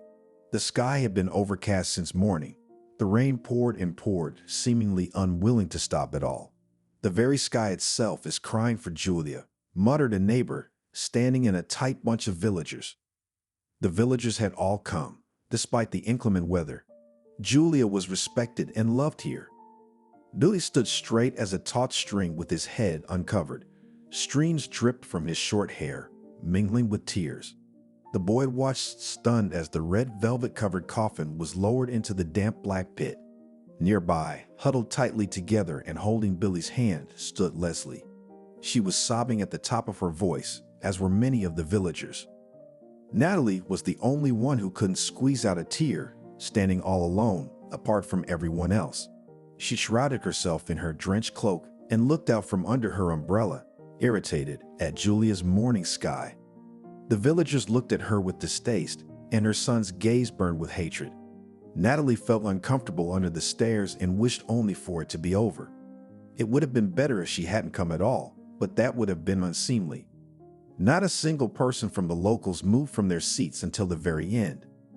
It was only when the last wreath was laid on the earthen mound that people began to slowly disperse. They wandered on, talking quietly, remembering the deceased with kind words. Billy, supported by Leslie, was the last to leave. The girl stroked his wet sleeve and repeated, "It's all right, Billy. Grandma's had it. She's all right now. It's good you had time to say goodbye." Yes, Billy did, or rather Grandma, thanks to something strange that had sustained her all these years, was able to wait for her grandson. She was able to wait until the last thing she saw was her favorite face. And Billy had time to say thank you to his grandmother for having her. She had given him the happy years of his life, and that it was only thanks to her that he didn't drink and do drugs in some boarding school. "I love you, Grandma. You've changed the way I look at life. I was a troubled teenager, and you changed that." "You were never a troubled teenager," Julia whispered, breathing heavily. "It's your mother who's difficult, and that's my fault. You were always a good, kind, mischievous boy. I have no regrets. I've lived a long enough life as it is. It's just a shame you and Leslie didn't get married. She's a good girl. Take care of her."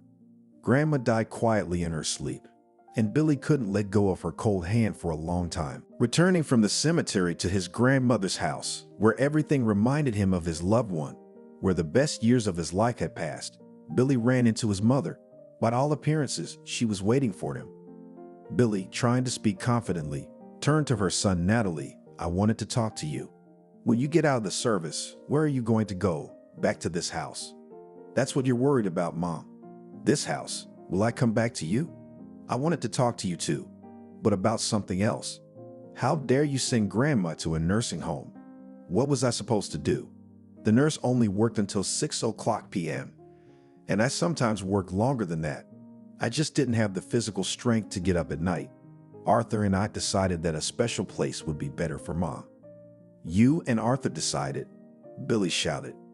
Leslie, who had gone into another room so as not to interfere with the conversation between mother and son, quickly came back and, with a calming gesture, took the boy's hand. But Billy continued to scream. "So you decided that? Have you been in that outhouse yourself? Did you even realize where you put your grandmother? Did you see the conditions there? The only normal person there was the nurse.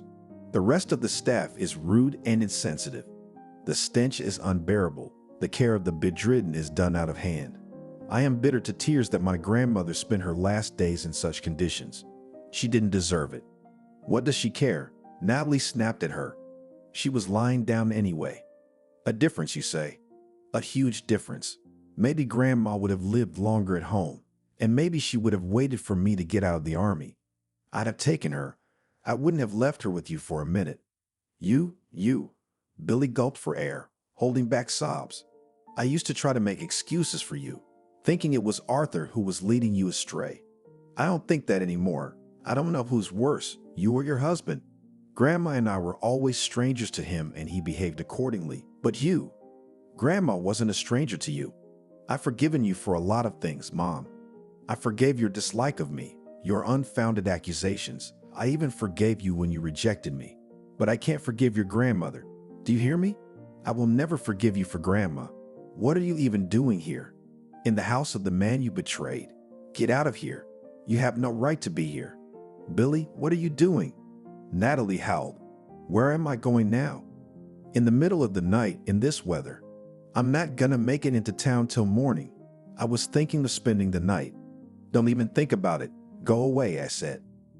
Billy took a step toward his mother with a glint in his eye that frightened the woman. No, she knew her son wouldn't raise a hand against her, but that hatred glittering in his eyes. Without another word, Natalie ran out of the house into the still raining rain. She remembered that she had forgotten her umbrella, but she didn't go back for it. Covering her head with the palms of her hands, she ran to the car, knee-deep in mud. Slamming the car door behind her, Natalie pulled some tissues out of the glove compartment and began wiping her wet face.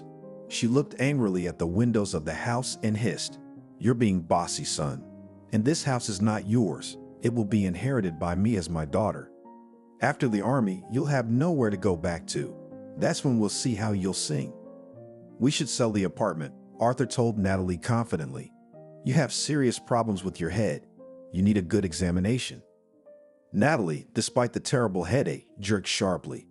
"Are you out of your mind? The apartment is all we have left. The car's gone. After the accident, it's beyond repair." Natalie had been in an accident that rainy night after her mother's funeral, driving home on a wet road, angry at her son, freaking out and hitting the gas. The woman lost control and went off the road. The car flipped several times, but strangely enough, Natalie herself was hardly injured. The hospital found no serious injuries to the woman. But after that, Natalie began to have severe headaches, the cause of which could not be found by any doctor. They all had their hands full, and the headaches were getting worse and worse. Natalie became distracted and could not cope with her usual work. Eventually, the woman was fired. In principle, she had expected it long ago from her always dissatisfied boss. He only needed an excuse, and here it was. Finding herself without a job, the woman realized with horror that she and Arthur have nothing to live on. All her accounts had long since been emptied, and she was unable to find a new job in such a state. Natalie was on strong painkillers. Nevertheless, when her husband talked about selling the apartment, Natalie was indignant. "No, why?" The man shrugged. "It can't go on like this.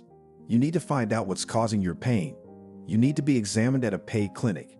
We'll live in rented accommodation for a few months. Nothing terrible will happen. Then you'll inherit, sell your mother's house, cash in her savings, and buy another apartment. You've read how much houses in this village are worth now." As it turned out, real estate in Julia's village, and especially land plots, were in demand and fetching a decent price. The village became popular with oligarchs. They built their mansions for summer houses, and the land was bought up by a local farmer who started to expand. The farmer was the father, which Natalie couldn't know, of course, not being interested in her son's girlfriend. Natalie was counting on that inheritance. In addition to the house, Julia had some cash savings. As long as she was feeling well, she planted her huge plot of land with onions and gave the crops away in bulk every year. A long time ago, it was with this hard-earned money that Julia bought an apartment for her then-pregnant daughter.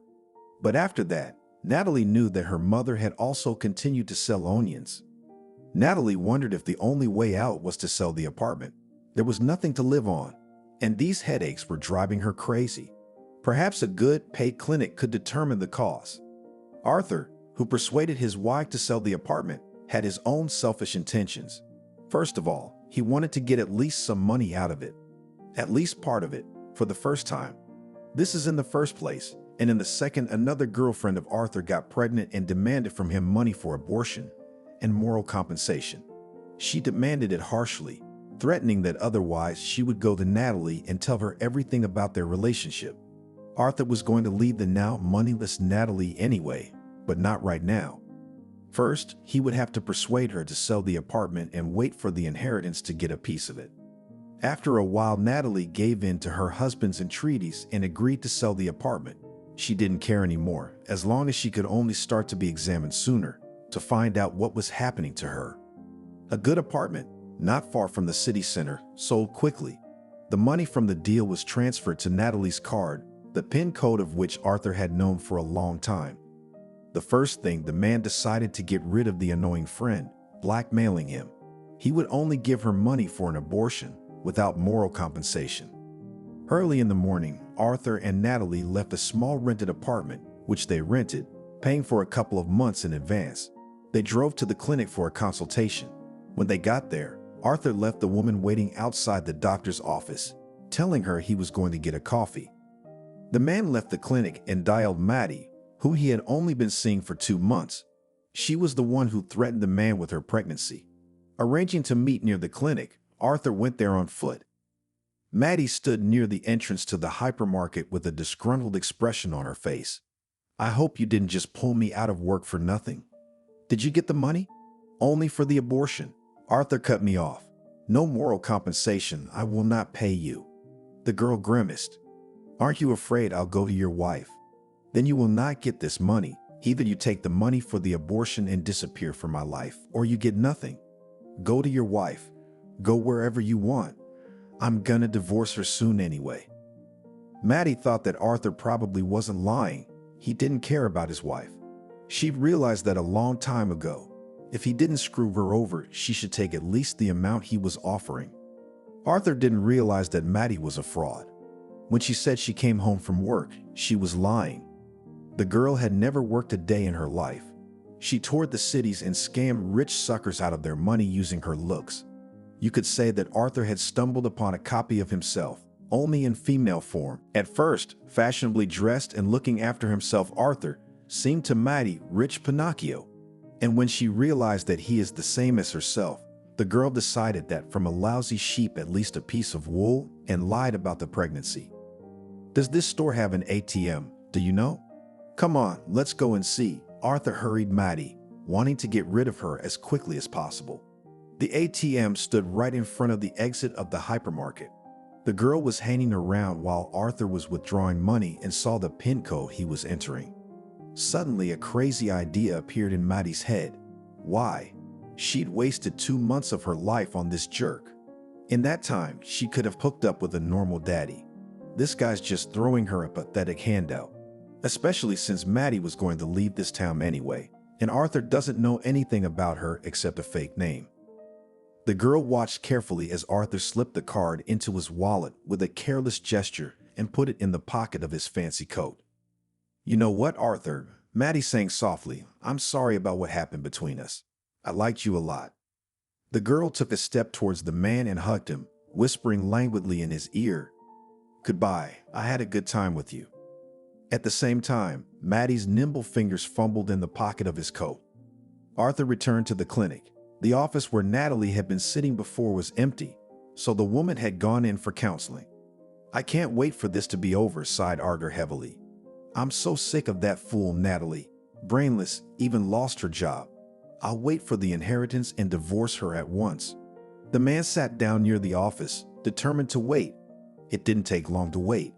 After about 5 minutes, an anxious Natalie came out of the office with the telephone in her hands. "Arthur, what's going on?"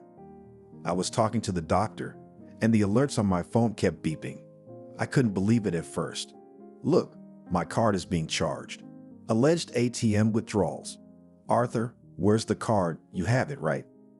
When Natalie and Arthur entered the hypermarket where the ATM was, Arthur was nervous. They had come here for a reason. They had a police officer with them, and they were on their way to look at the surveillance tapes. Arthur, to himself, cursed Maddie with the last words. Not only had she stolen the card, but she'd had the good sense to withdraw the cash right here, as they say, without leaving the cash register. By the time of withdrawal, it was obvious that the girl waited only for Arthur to come out of the door and again rushed to the same ATM. The trio went into the security room, where the monitors were shining brightly. They were receiving video from all the cameras installed in the huge hypermarket. The guard nodded his head in agreement upon hearing the policeman's request. Yes, of course. So you want yesterday. Can you give me the exact time? Natalie took out her cell phone and told him the time of the first withdrawal. Then Arthur's eyes flickered and the man fidgeted. No, there's no need to check from now on. The first withdrawal was mine. I had to do something. Arthur was embarrassed under his wife's inquisitive gaze. There's no need to look from now on. Let's watch the next withdrawal. I must have just dropped the card. Or maybe it was stolen from you, said the policeman. No, let's look at the time of your withdrawal. The camera at the ATM was very well placed. Natalie could see in detail how her husband came in with the girl, withdrew the money and gave it to his companion. Afterwards, they hugged each other, and it was clear at a glance that the two men were not just friends. Then they walked out of the door together, and a couple minutes later the girl returned. She had taken out the entire daily limit, and on this card it was not a small one. Natalie's card was a rewards card. The police officer smirked. The picture of what had happened was perfectly clear to him.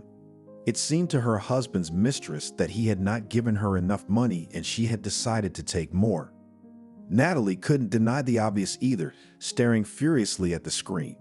When Maddie withdrew the last of the money from the ATM and walked out of the camera's view, Natalie turned around to glare at Arthur, who was standing behind her. The man wasn't there, nor was he in the hypermarket itself. Arthur had escaped in the first shots. What's up? Are you going to file a report, or will you deal with it this way, family style? The policeman grinned. Of course I will. Natalie snapped at him. Where do you see family? That crook robbed my husband. After saying goodbye to the policeman, Natalie hurried home. She didn't really go home. She had no home now, only a rented apartment. She knew she would find Arthur there. Where else could he go? The woman was not mistaken. Her husband was there, packing his things into a suitcase. Ah, asshole, packing. Where are you going, you bastard? Where are you going? I understand you broke up with that other one of yours. Otherwise, why else would she pull your card? Just like the last time she'd caught her husband in the act, Natalie couldn't help herself. Bastard, bastard, she shrieked and began to slap Arthur's cheeks. Arthur missed the first couple of blows by surprise, but on the next swing he grabbed her hand and squeezed it, causing pain. Enough, the man growled. It's already clear, I'm leaving. Natalie was taken aback. This was not at all what she had expected from her husband. The woman thought he would crawl at her feet, begging for forgiveness like last time.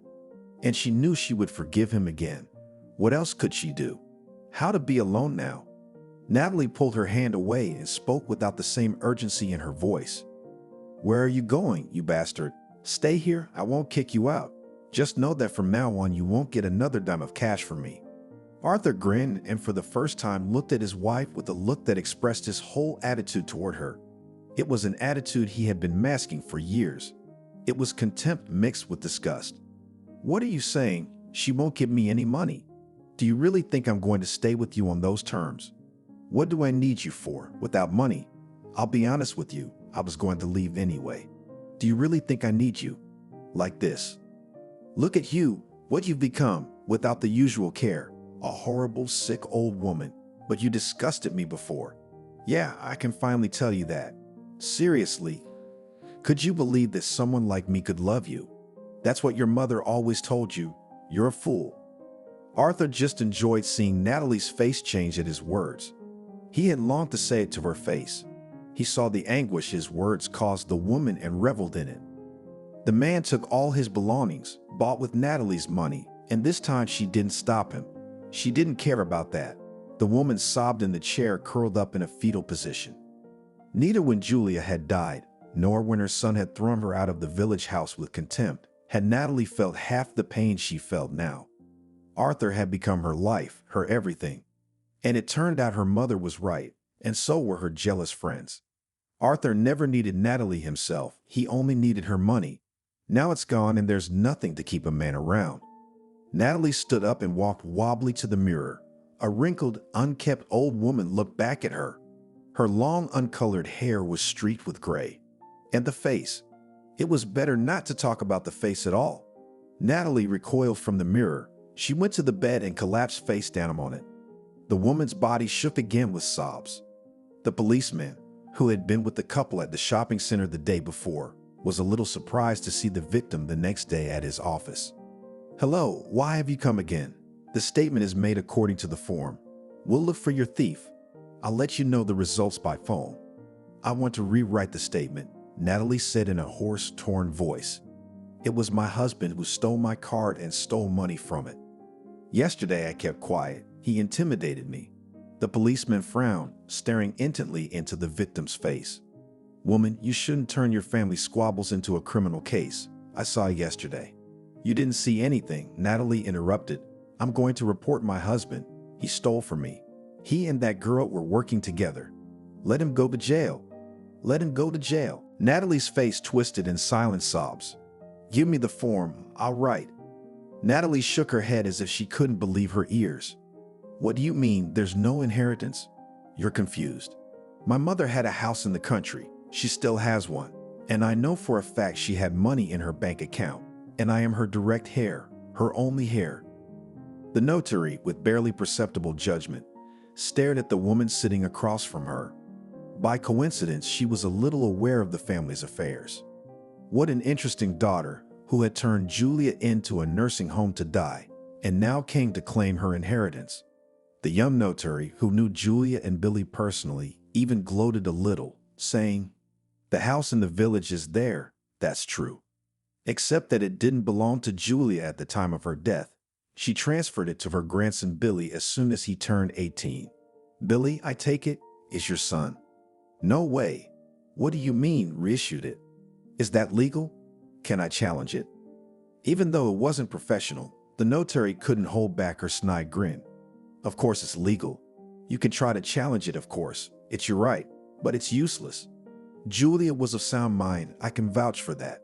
I did it myself, and I'm 100% sure you'll only waste your time and money." "Yes, that's right, money. What about the money?" "Mom still had it. Julia had no accounts at the time of her death. I didn't touch on that, that's banking, but I can tell you that because I know.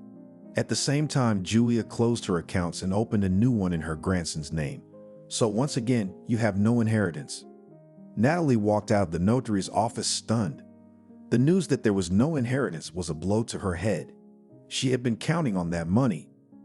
Natalie had recently undergone brain surgery. In a paid clinic, they found a hematoma, apparently formed after the accident, and the woman stayed there to have the operation to remove it.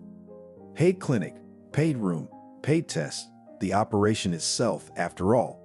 The money from the sale of the apartment, which could not be cashed by the swindler, flew so quickly that Natalie did not have time to blink an eye. But even though the operation had been carried out in a good clinic, there were still repercussions. Natalie sometimes had tremors in her hands and lost concentration and attention. She became distracted, and her previous job was out of the question. The doctors said that with a good rehabilitation, the consequences of the operation could be eliminated, but where would the money for this rehabilitation be found? Natalie was sure that soon she would have it, so she didn't save much money. At least she had enough sense to pay her rent a few months in advance. Otherwise, she'd be on the street right now. Natalie walked from the notary to her apartment and gritted her teeth in anger. She was angry at her mother, at Billy. What right did he have to this house, to the money? And the woman was also angry at Arthur. Angry wasn't the right word, but she was suffering, hating him and longing for him at the same time. After Natalie filed a complaint against her husband, accusing him of stealing her bank card and withdrawing money from it, Arthur was arrested. Before the trial, Natalie went to see him. When the man saw her, he was overjoyed at first. "Natalie, please forgive me. I'm sorry for everything, for the rude words. I said it out of anger. I don't really mean it. I'm begging you. Please take the application."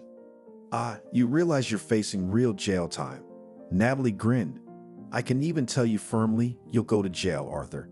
I talked to the prosecutor. You're looking at a year and a half. A year and a half for what? You know I didn't steal anything from you. You gave me the money. You gave me the card. You can't prove that. Then you'll go to jail. What do you want, Natalie? Arthur gripped the iron bars of the bars through which they were allowed to communicate and stared into the face he hated. Do you want me to beg? Do you want me to kneel? Come back to me, Natalie said quietly.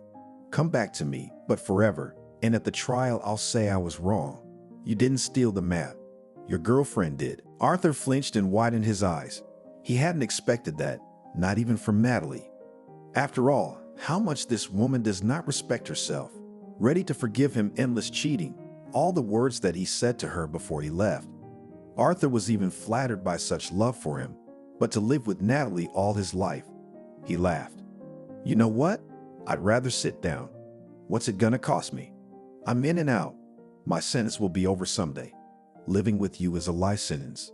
Living with an ugly, destitute invalid, it's worse than prison. Natalie walked out of the jail like a spitting image, even more humiliated than the first time. She hated the whole world, living on her last dime and eating cheap sausages. She had never fed her cat that kind of sausage before. There was one last hope. Billy was due back from the army any day now. He can't leave his sick mother. We'd have to go to him. Natalie took out her cell phone and looked at the amount of money left on the card. She had enough for the ticket to the village, but not enough to get back. Julia's house was noisy and cheerful. It was buzzing with the village youths, celebrating Billy's return from the army. The tables had been set by Leslie with the help of her parents, who looked after the house in the absence of the owner. Billy had allowed them to use his grandmother's huge plot of land, and Leslie's parents, in turn, had promised to give some of the money from the harvest for the wedding. Leslie couldn't get enough of her fiancé. If he went to the army as a boy, now he was a young man. Tall, broad-shouldered, matured. The girl waited for him faithfully, and it did not occur to her to look at other guys. How could one notice others when she had the best? She admired and swooned with happiness that this handsome man in the uniform of the airborne troops belonged to her, only to her. Leslie, let's go out for some air, Billy whispered to the girl. They took hands and walked out of the house. Billy took the girl to a flimsy, but still standing wooden bench. Billy, have you had a little too much to drink? No, Billy shook his head. It's just that in the house I'm always waiting. It seems like Grandma's about to come into the room. I miss her so much. Here, on this very bench, she spent hours waiting for me. When I ran away from home, she waited. And then so often, when I was studying in the city, Grandma would sit and stare at the road, waiting. The boy gulped air and, trying not to cry, stared at the very road he was talking about. A lone figure was still walking along it, and something about the figure seemed painfully familiar. It's your mother, exclaimed Leslie, as the woman drew near enough to be recognized. Billy, not saying a word, frowned at his approaching mother. Billy, hello. Natalie made no attempt to hug her son, but instead shrank back, standing at a distance. Why did you come here? What do you want here? I told you everything after the funeral. I'm not changing my mind. Billy, I missed you so much. You're the only one I've got left. I broke up with Arthur and I realized how wrong I was about him. I know, Mom, Billy laughed. I know everything. And the circumstances under which you broke up with him. You lost your apartment because of that bastard. Grandma was so sorry she put it in your name when she bought it. I'll tell you something else. I know why you came here. You may be surprised, but the notary you were with knew Grandma personally. After your visit, she called me right away. You really need Grandma's money and that's why you came here. Did you? Well, face it, Billy, I'm more entitled to it than you are. I'm your grandmother's own daughter. And don't forget, I'm your mom. Mom? Moms don't do that. And neither do daughters. My grandmother was my real mom, and I will never forgive you for what you did to her. You? Billy choked. Look, just get out of here. Don't make this a sin. Natalie cried. Billy, I don't have any money, not at all. I can't buy a train ticket. I can't buy food. And I can't work. I have to get treatment. Billy looked with contemptuous pity at the woman he had once been so attracted to, so eager for her affection and warmth. Wait here, he muttered, and dashed into the house, Leslie sat on the bench with her legs tucked under her and her head down. She had nothing to say to the woman awkwardly shuffling beside her. Billy came out and quickly slipped a $5,000 bill into his mother's hands. "Here, this one's for your return ticket and food. But this is the first and last time. I don't want to know anything more about you. I don't have a mother. I'm not kidding. Don't talk to me again." Natalie wandered back down the dusty road, dragging her feet like a beaten dog. Billy didn't look at her. He put his arm around Leslie's shoulders and pulled her into the house.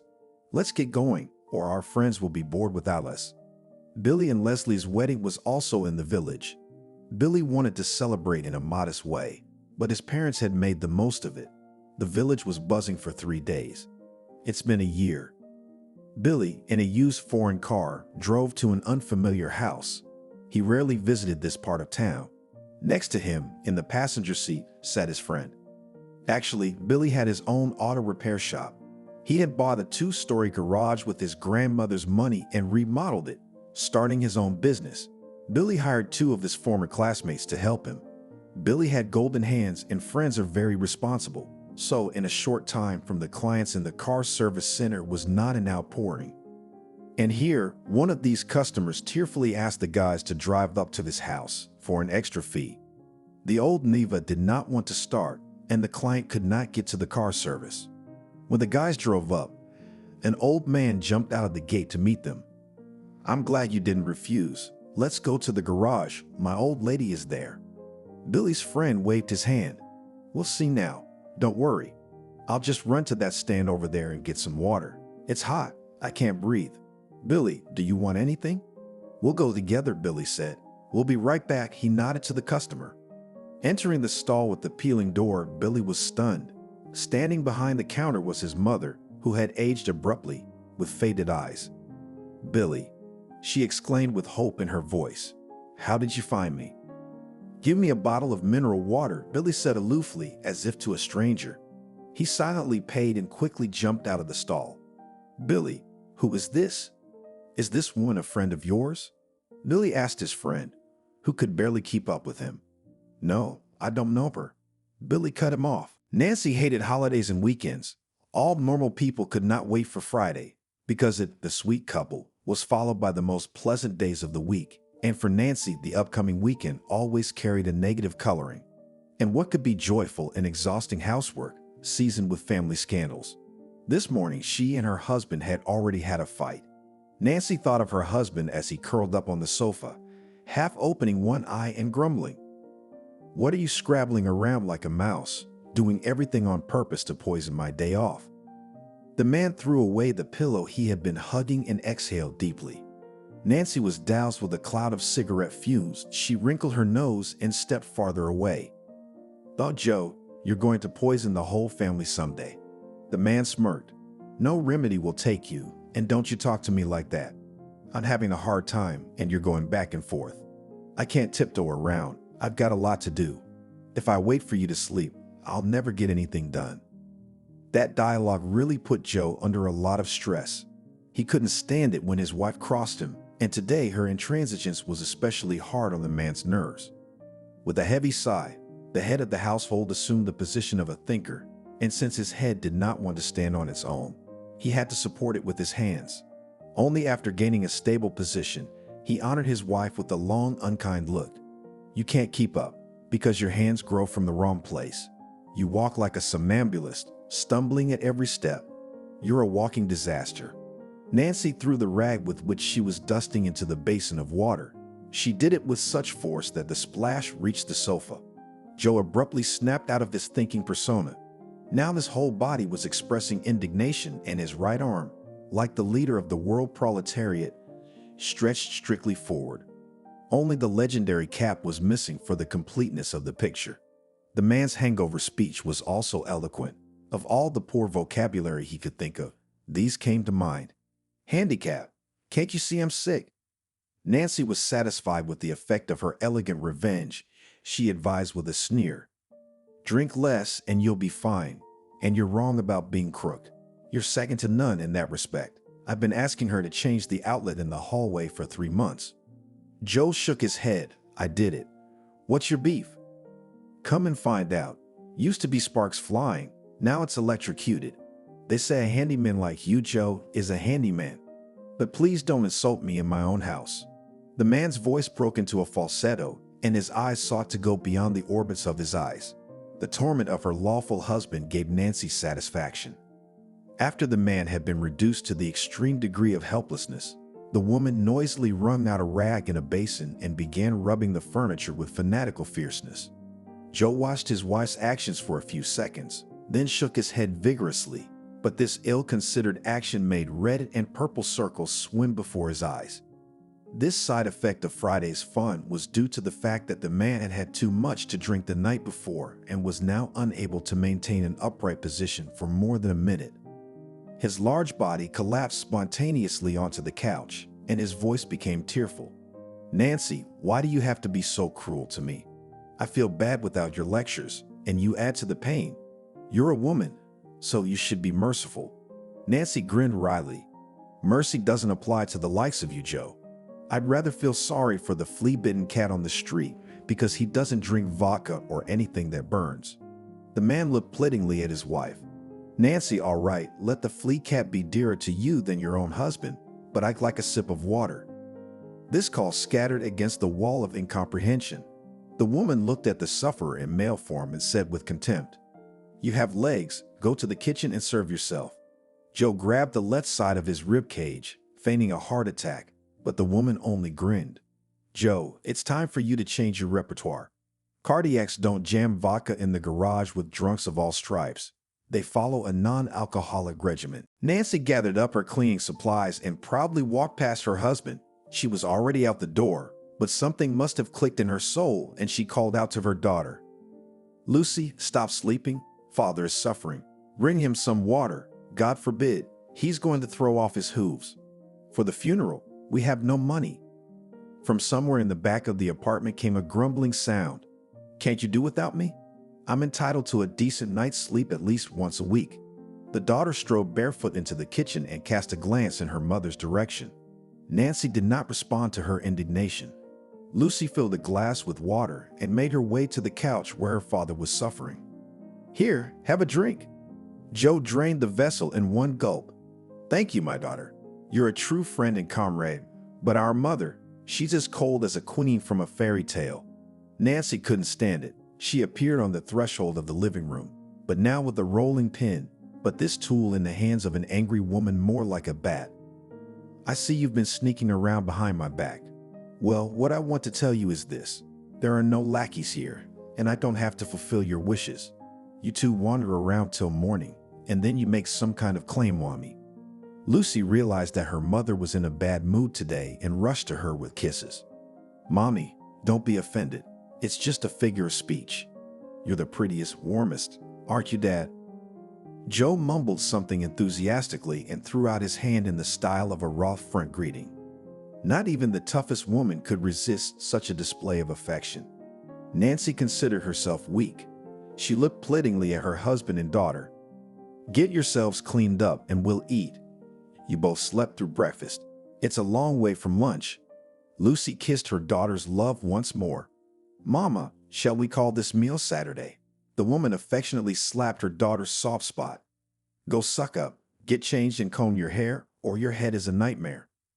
"Mom, you don't think anything about modern fashion. It's the latest trend. Half the city goes with such haircuts."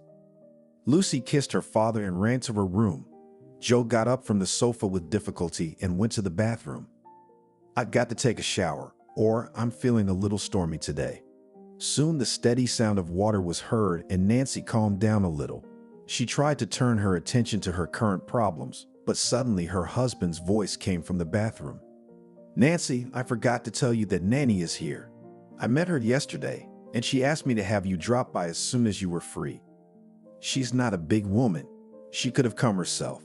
The crown won't fall off her head. Do as you please. My business is small. I was asked. I passed on the information." In just under 10 minutes, Joe had undergone a dramatic transformation. A healthy blush burned on his cheeks and his eyes were no longer hungover. Nancy looked at her husband and said with satisfaction, "Well, that's different now. You look like a human being now." The man threw a wet towel into the bathroom and tried to hug his wife, but she wrinkled her nose. "Joe, you're so stinky, you could snack." Apparently, he was expecting a different reaction, so he said with irritation, "You're so hard to please. One thing's wrong with you, another thing's wrong with you. You don't turn up your nose like a girl on her first wedding night." "Joe, think what you're saying. You'd be ashamed of your daughter," Lucy reported in a cheerful voice. "Mom, don't worry, I'm aware of the relationship between the opposite sexes. You probably forgot that your daughter is in medical school." Behind the arguments, mother and father did not notice how their hair showed up in the kitchen. Lucy rushed to the table and began to grab everything on her plate. "Man, I'm so hungry. I've got an appetite." Nancy looked at her daughter with amusement. "Sit down at the table and eat. What a fashion to grab everything with your hands." Lucy managed to chew and talk at the same time. "Mommy, it tastes better this way. If you do not know, I can inform you that the tradition of eating without using cutlery is developed in many countries, so do not swear at your daughter. Do not waste your precious nerves." "You don't have any nerves. Dad's been drinking a lot, and you're out at night." The smile is gone from the girl's face. "Mommy, you chose the wrong verb. I wasn't loitering. I was hanging out with girls. Remember, I warned you that Casey's wedding is next week, so we had like a bachelorette party last night." The woman waved her hand nonchalantly. "A bachelorette party is the night before the wedding, not the week before." Lucy gave her mother a condescending look. "And we're kind of having a rehearsal." Nancy repeated the contemptuous gesture and said in the same tone of voice, "What a life. Everything's rehearsed now. Hairstyles, bachelorette parties, bachelor parties, and it's no use at all. Family life does not depend on these little things. It is impossible to rehearse." The daughter did not answer her mother. She looked expressively at her father, as if expecting his support. Joe had managed his lunch and was now drinking tea. Although the wedding topic was far from his interest, he could not refuse his daughter's support. Making a smart expression on his face, the man remarked, "Mother, something you are not on a joke today. You're picking on me, and now you're talking about the wedding. For me, it doesn't matter how people get married. The main thing is that the wedding should be fun." "I'll bet it is. You're all about fun. I don't care about other people either, as long as it's not about my family." "Joe, instead of trying to influence your daughter, you're indulging her." "Nancy, Lucy's a full-fledged citizen. You're forgetting she's 19 and can go out in the morning and get married without your permission. She has every right to." The woman's outrage took her breath away. "Joe, think about what you're talking about. What marriage? Look at her. She's just a little girl. Honey, look at yourself at that age. By the way, if memory serves, you were 19 when we went out." The man did a dance pass with his feet and smirked ambiguously, expecting a similar reaction from his wife. But Nancy threw a wry glance in his direction. "That was my biggest mistake of my life. If I hadn't rushed off to get married, I would have finished my studies, gotten a good profession, and my life would have turned out very differently." This confession made an unpleasant impression on Joe. His lips drew together in a single line, and his cheekbones set. "If I understand you correctly, you've been regretting being my wife all these 20 years. Unexpectedly. It's like a cesspit poured out on me. But it's better to find out the whole truth late than to remain in ignorance for years on end." Nancy tried to say something in her defense. The man beat her to it. "Nancy, you can still make things right. Find a decent life partner if you're not satisfied with me." Joe pushed his plate away from him and got up from the table. A moment later, the apartment door slammed and Lucy rushed into the hallway. "Dad, wait!" But the head of the family had already left the house, which he always seemed warm and cozy. Only barely perceptible odor of male perfume hovered in the cramped room. The daughter looked reproachfully at her mother. "I don't understand why you arranged all this. Besides, you should think before you say something. Don't you realize you've hurt Daddy?" Nancy asked quietly, "What have I done to him?" The daughter was on the verge of breaking down with her confession. "Sometimes it's better to be quiet than to speak. And then, if you had married Daddy, I wouldn't have been born. It turns out I'm in charge too, your mistake." Lowering her head with two neat ponytails, Lucy headed for the exit. Halfway out, she turned around. "Aunt Nanny is here. She asked that you stop by and see them. She has an urgent message for you." The door slammed again, and Nancy was left alone with her unhappy thoughts. She regretted having said so many nasty things to those closest to her, but the germ of doubt that had been brewing in her heart for a long time had been bothering her, especially lately. So when her daughter informed her of her girlfriend's impending wedding, this unpleasant feeling immediately reminded her of itself. The brothers were born and raised in the lost environment of the village forests, but like most young people of the post-war era, they were eager to take part in something of national importance and magnitude. The elder Tony, after serving in the army, set out to conquer the North. He dreamed of sailing the sea, but after the first 2 trips he realized that he would not make a navigator. The first failure did not deprive the enthusiast of faith in his abilities, and Tony got a job at a mining and processing plant. He found himself in this field and wrote optimistic letters to his relatives. In one of them he reported, "In a month or 2 I will get a separate apartment and marry a wonderful girl. Kathy also works at the mill as a bookkeeper. I hope that she will join our friendly family." A little later, Tony wrote that he and his young wife celebrated a noisy housewarming party. They were given a 2-chamber refrigerator from work. At that time, such a unit was the dream of all Soviet housewives. Therefore, the brothers' mother was proud of her eldest son's achievements and read his letters aloud in the store. The village women oohed and ahed, envying Jennifer. "Lucky, what a good son. And he sends them money every month." Envy bit the younger brother's soul too. Anthony, too, dreamed of success and riches. True, his plans were not to go too far from his native land, and he found an interesting occupation in the regional center. After studying at a vocational school, Anthony got a job in a construction organization. He started as a simple laborer, then entered the institute by correspondence and became a site foreman. In his personal life, too, everything developed in an increasing way. Anthony married a modest girl, Alex, and a year later Nancy appeared in the family. Nancy's first childhood memories are connected with her father. Anthony would take his young daughter to a construction site and show her a bird's-eye view of the city. "Watch, daughter, and memorize how cities grow." Nancy was breathless at the panorama below. She wasn't scared at all because Daddy was there. She was very proud of her daddy, and first in kindergarten and then in school she talked to her peers. "My daddy has the most important profession in the world. When I grow up, like him, I will also build cities." Parents condescended to the plans of a young daughter, but did not yet interfere in them. Only when the girl became older, her father began to make attempts to reorient her. "Nancy, there are so many other very interesting things to do. You're a girl, you'd better choose a quieter profession. You could be a nurse like Mom. It's a very respectable profession. You'll always be clean, warm, and in a white coat." Hearing such speeches of her husband, Alex was indignant. "Anthony, why do you advise the child what you do not have the slightest idea about?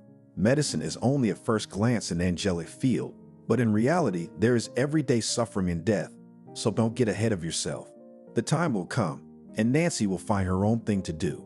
There's your brother, his wife. They're very well off, rolling in the dough. They got a big apartment and a car. They can afford things other people can't even dream of." Nancy listened to her parents' arguments and memorized. She knew about the existence of relatives, but she had seen them only once. The girl was in the 3rd grade when Uncle Tony, along with his wife and young daughter, came to visit them for 2 days. The father's brother was very cheerful, joked a lot. "Life is like a weather forecast. Everything comes true exactly, but at a different time." In fact, Uncle Tony had a saying for every occasion.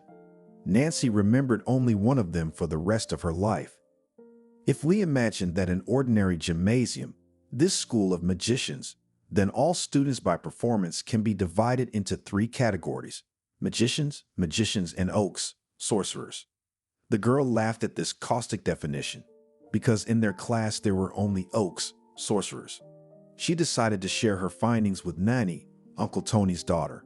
Although her cousin was a full 2 years younger than Nancy, she knew more than she ever dreamed.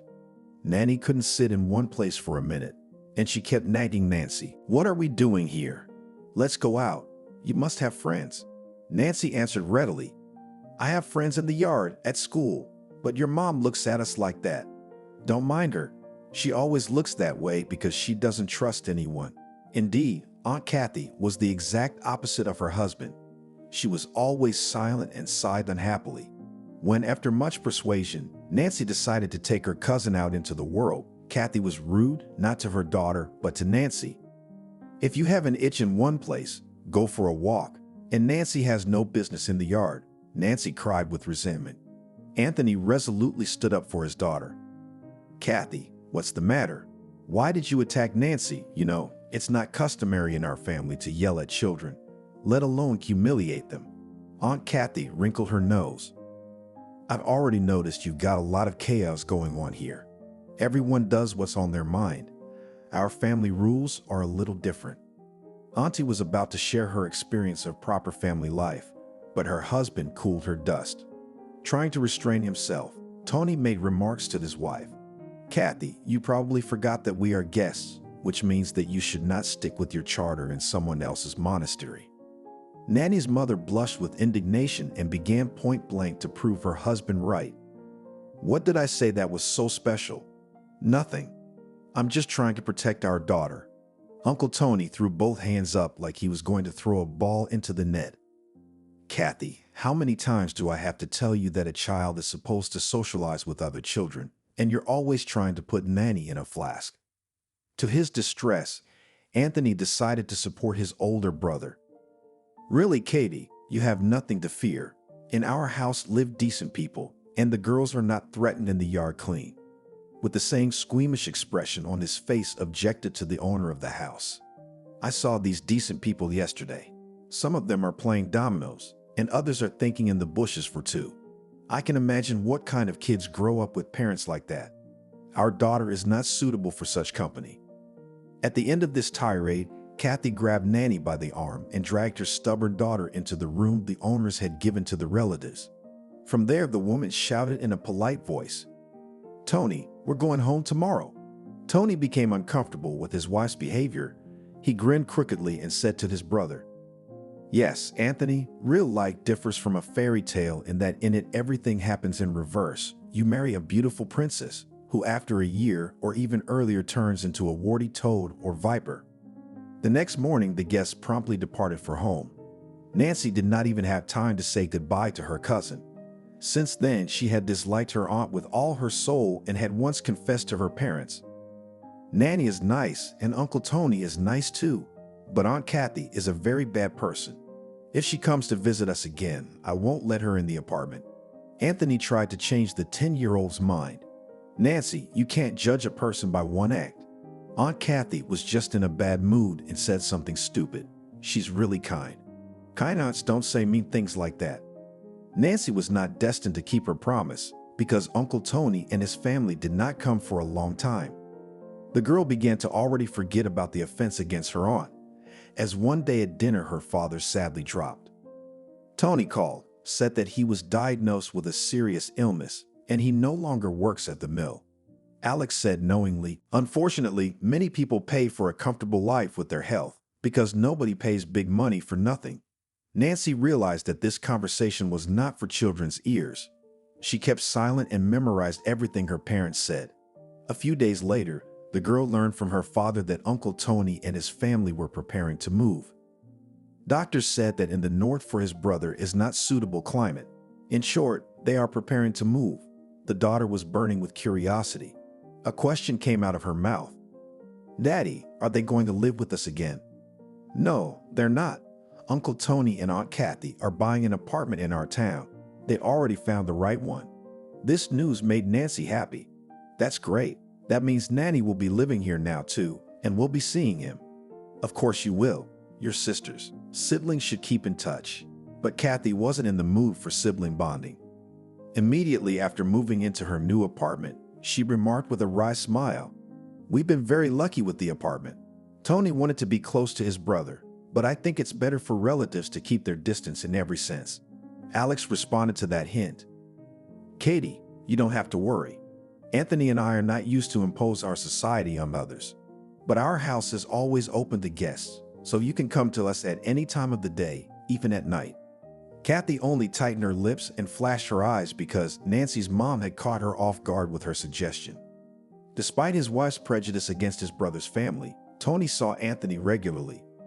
They visited the old boys in the village together and involved their daughters in such activities.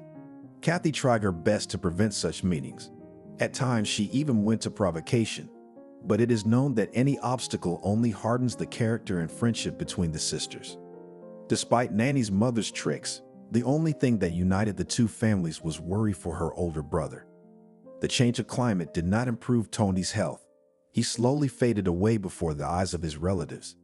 Alex, through doctors she knew, tried to arrange for her husband's brother to consult specialists in famous clinics. But even the most renowned luminaries of medicine were throwing up their hands.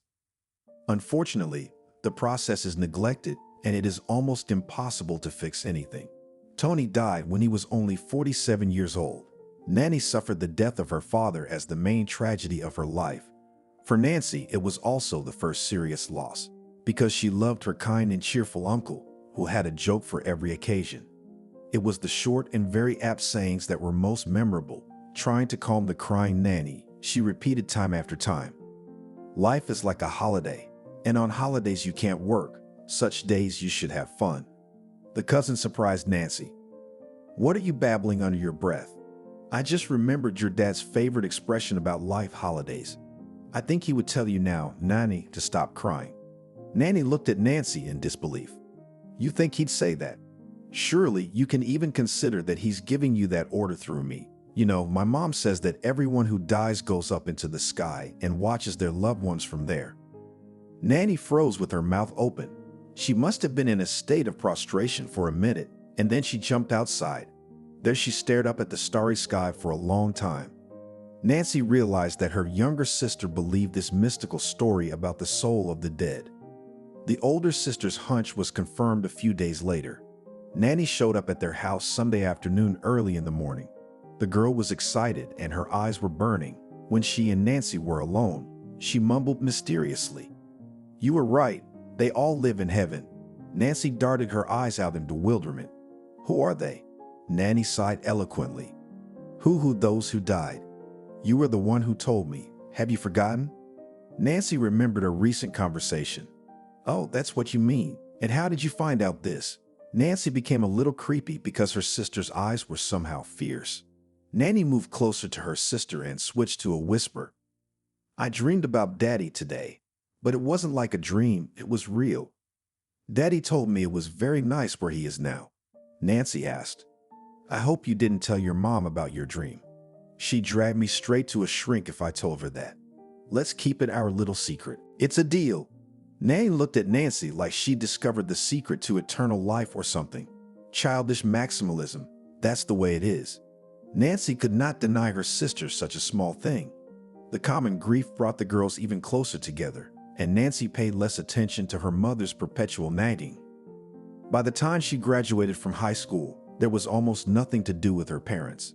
Nanny lived her own active life and made very bold plans for the future. Plans she shared only with her cousin. Her own mother was in complete ignorance. After the death of her husband, Kathy had completely withdrawn into herself, and even the affairs of her only daughter were of little interest to her. Not to mention the events that were unfolding across the country. The apartment was unaccustomedly quiet, and only the clock ticked measuredly on the wall. Nancy shivered at the unpleasant sensation of discomfort. Now she was sorry she had said such nonsense to her husband and her daughter. Emotions burst out, and the woman said in a low voice, "Amazing things are happening in this world." Unnoticeably, I turned into an exact copy of Aunt Kathy, became just as angry. Can people change so drastically? What's wrong with me? I wasn't like this, wasn't, or just didn't notice? The woman didn't even try to find an answer to this question, because she knew it well, but she was afraid to say it out loud. She reluctantly began to clean up, but the youthful memories came flooding back with renewed vigor. She could no longer resist the urge to see her sister, and Nancy began to pack hurriedly. It was necessary to get some air, some distraction, and the bad thoughts would be out of her head at last. I'm going to see my own sister. Nanny's been a bloody mess, but she and I had some great moments. 20 years have flashed by imperceptibly, and during this time a lot has happened in a series of different events. There were moments that today Nancy did not want to remember, but time, if it does not heal old wounds, makes you look at things of bygone days in a new way. Such were some of the thoughts in the 40-year-old woman's mind as she rode the bus to her aunt's neighborhood. Kathy bore her widowhood with resilience and even a sense of pride. She did not grieve long after the funeral of her beloved husband and found solace in occult practices. In the late 90s, many were obsessed with fortune-telling on tarot cards, astrological forecasts on the stars, and other hoaxes. Nanny's mother was not just interested in such trends, she studied them thoroughly. Her aunt did not even try to hide from her daughter where she'd disappear in the evenings. Nanny was horrified when she learned everything and immediately ran to her relatives. "Uncle Anthony, Aunt Alex, help. I'm really scared for my mom. She goes to some very questionable events, and strange people I've never seen before started coming to our house." Anthony made a promise to his niece. "You don't get depressed prematurely. It's not as bad as they make it out to be. But I'll be sure to drop by the other day." The man wanted to make an appointment with his sister-in-law by phone, but Kathy wouldn't pick up. So he went to the widow's house. The woman did not open the door for a long time, and when the guest was about to leave, he heard signs of life from behind the massive door in the form of shuffling footsteps and mumbling. Then the door opened slightly, but a chain prevented the guest from crossing the threshold. The hostess did not waste time in greeting, but asked sternly at once, "Why have you come?" "Kathy, it's me, Anthony. You didn't recognize me." "Recognized? What's the matter?" "We need to talk." "I have nothing to talk to you about." "Tony, no, and there's nothing to do with us anymore." The woman tried to close the door, but Anthony got his foot in the doorway. "Kathy, wait. I wanted to talk to you about Nanny. She's my niece, and I care about her." The woman hissed snakily. The guest was not even on a joke frightened, thinking that this viper in human form will now release its poisonous sting. But instead of that tool, Kathy used words. "My nanny has someone to take care of her, so we don't need your help, kinfolk. And Anthony, you better get out of here and don't come back. I don't want to see you. Not you, not your wife, not your restless Nancy. She's always leading my daughter astray. And one day I'm going to have to take action against her bad influence." Again, there was a threatening hiss in his daughter-in-law's voice, and Anthony withdrew his foot. The door slammed in his face, and he stood on the landing for some time, thinking over his relative's last words. At home, the head of the family told his wife in detail about his visit, and finally added, "Alex, you will not believe it, but for the first time in my life, I experienced a panic horror of Katie, something so demonic, and honestly, I don't want to see her anymore." Alex laughed. "Anthony, you're a man. Don't hammer it up. Don't fill your head with this stuff. Only highly suggestible people can believe in witchcraft and fortune-telling. But you are an educated man." Anthony thought for a long time before answering. "Alex, well, you will not deny that conspiracies and curses work. The men at work told stories that gave me the creeps." Nancy decided to add her weighty word, "Mom." "That is right. Because magic rituals do work. It all depends on who's doing them. Nanny told me something that takes my breath away too." Alex hugged her husband and daughter. "My darlings, you're making fears of yourselves. We have rumors like that in the hospital too, and sometimes we hear worse stories. I can assure you that there is no scientific proof that magic works, white or black. It's all the same." Nancy exclaimed, "But something is coming true. It's pure coincidence. A person's life is full of different events, so coincidence is not uncommon, but for some reason we try to explain such facts with mysticism." Nancy wanted very much to believe her mother, but all subsequent events convinced her that coincidences do not happen. Only a few days had passed since Tony's fateful visit to his brother's widow, and Nancy showed up at their house by herself, late at night with a suitcase. It wasn't hard to guess from the girl's reddened eyes that she had been crying. Alex rushed to her niece. "Nanny, what happened? You don't look like yourself." Nanny burst into tears in the hallway. "No more strength," Lucy tolerated. "Mom has gone completely crazy. She let a whole bunch of strangers into the apartment. She says they're the best magicians in the country. They're here for a contest, and my mom volunteered to let them stay in our apartment for free." Anthony said excitedly, "Maybe I shouldn't have left my mom with suspicious people." The niece hotly objected. "Uncle Anthony, what can I, a schoolgirl, do? I told her that I would stay with you until these people get out of our house." They're pretty harmless, except for one. Her name is Annabelle. She's all black and her eyes are black. She stared at me. I almost fainted when she said in an afterlife voice that my future was gilded and would fly away like a husk of seed. My knees buckled in an instant. My mom went after that aunt for asking questions, and I packed my bags and came to you. And you did the right thing. You don't want that Annabelle to jinx you. Nancy took her sister's suitcase and led her guest into the little room where she had long ago set up a girlish realm for herself. As the subject was a popular one, the girls continued to discuss it. Nancy's parents, too, were excited by the unexpected appearance of their niece. Anthony had time before dinner to find out the meaning of an obscure word, so he began the evening meal with a moment of enlightenment. I've looked through the encyclopedia and found out that Annabelle in Spanish means seeing the future. It turns out that your mom's guests are fortune tellers. Nanny felt protected in the circle of relatives. She answered cheerfully enough. I don't really care how the name translates. I'm just worried about my mom because she's been hanging out in parallel worlds a lot, and I don't like it. Well, it's only a couple months away, and school will be behind me. Then I'll be able to leave this town, and everything will be just a bad memory. Alex complimented her niece. Nanny is right. You are a smart girl, and I am sure that you will definitely enter the institute. Take an example from your sister. Nancy has entered the institute. She will be an architect. This profession will never lose its importance. Nanny frowned. No, I'm not going to design cities, and I don't want to stay here either. I'll go to the capital. There are more opportunities there. Nanny stayed with them for almost a week. Then she confessed that it was the most wonderful time of her life. But suddenly, Kathy herself showed up for her daughter. True, this time the relative was the personification of peace.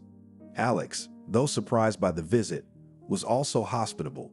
Katie, come in, we were just about to have tea. The girls have baked cupcakes, we'll taste them together.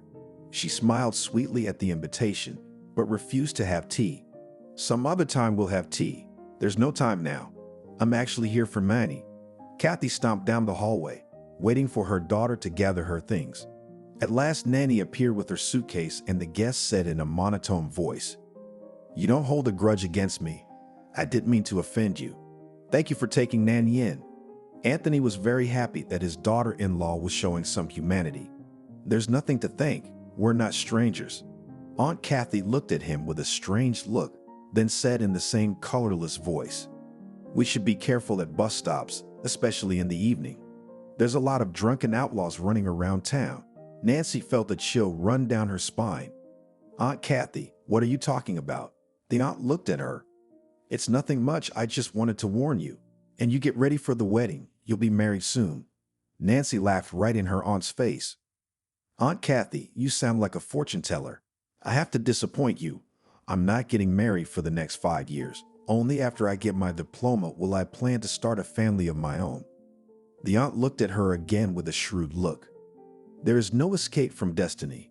Nanny showed her sister by signs that her mother was a bit out of sorts. To spare the relatives from the unpleasant guest, she took her parent under her elbow and led her towards the exit. "Mom, everyone, let's go home. You have picked up from your friends different nonsense, and now you are talking nonsense." When the sister-in-law and her niece were out the door, Anthony twiddled his index finger at his temple. "What happened to the woman? She's talking such nonsense. Alex, it's your part. Tell Katie, are the balls rolled behind the rollers, or is she just playing fortune teller?" Alex grinned. "More like the second. It's a special time right now. The millennium has arrived and old superstitions have come to life. Yeah, and new ones have sprung up. The public's interest has to be fueled somehow. That's what hoaxers of various levels are trying to do." The topic of conversation smoothly flowed to different ways of fraud. Fortune tellers, fortune tellers. Each member of the family had something to tell, so dinner and the rest of the evening turned out with a mystical tinge. In the morning, all three of them forgot about Aunt Kathy's visit and her ramblings. It wasn't until months later that Nancy remembered everything she had talked about in the hallway. Nancy barely had time to touch the bell button before the door opened and her sister clutched her in a hug. "Nancy, how I've missed you. You have no idea how long it's been since I've seen you. Probably 5 or 6. From the darkness of the hallway came her aunt's disgruntled voice. Nanny, let the man into the apartment. What is this fashion to organize on the doorstep, honey? Nanny waved her hand. Mom, you should definitely put your 5 cents in. This is my sister. I have every right to greet her with violent emotions. Nanny let the guest pass and pointed her hand towards her room. Come, let's go and have a secret and tea later. Nancy accordingly nodded. I've only just come from the table, so I'm not hungry. Mine have gone about their business and I'm here to see you. Yes, I ran into Joe yesterday and told him to tell you to stop by right away. You have no idea what I dug up the other day. Probably some kind of crazy wedding script. No, you didn't. Nanny closed the door tightly and winked at her sister. Mom's gotten very inquisitive in her old age, and I caught her in the act a few times. Nancy muttered, I'd rather have them eavesdropping than doing dubious business. Nancy looked thoughtfully at one point. Yes, I'd had a hard time re-educating her. Honestly, I can't even believe Mom was once obsessed with nonsense. Although, you know, sis, deep down, sometimes I believe in fortune-telling myself. You're not alone. I do too, especially lately. Both women were silent, each thinking about something else. Nanny went to university after school, but she graduated with great difficulty. She had taken 2 sabbaticals because she was desperately short of time for the most important thing in her life, her wedding. Nancy's father, Anthony, gave his niece an inexpensive camera for her 17th birthday. It was just before Nancy's wedding, and Nanny decided to capture the event. For 2 days, she ran around with the camera, shooting everything, but the newlyweds never got a disc with the recording. For a long time, Nanny fed them breakfast, and then went to the capital and did not appear in his hometown for 3 years.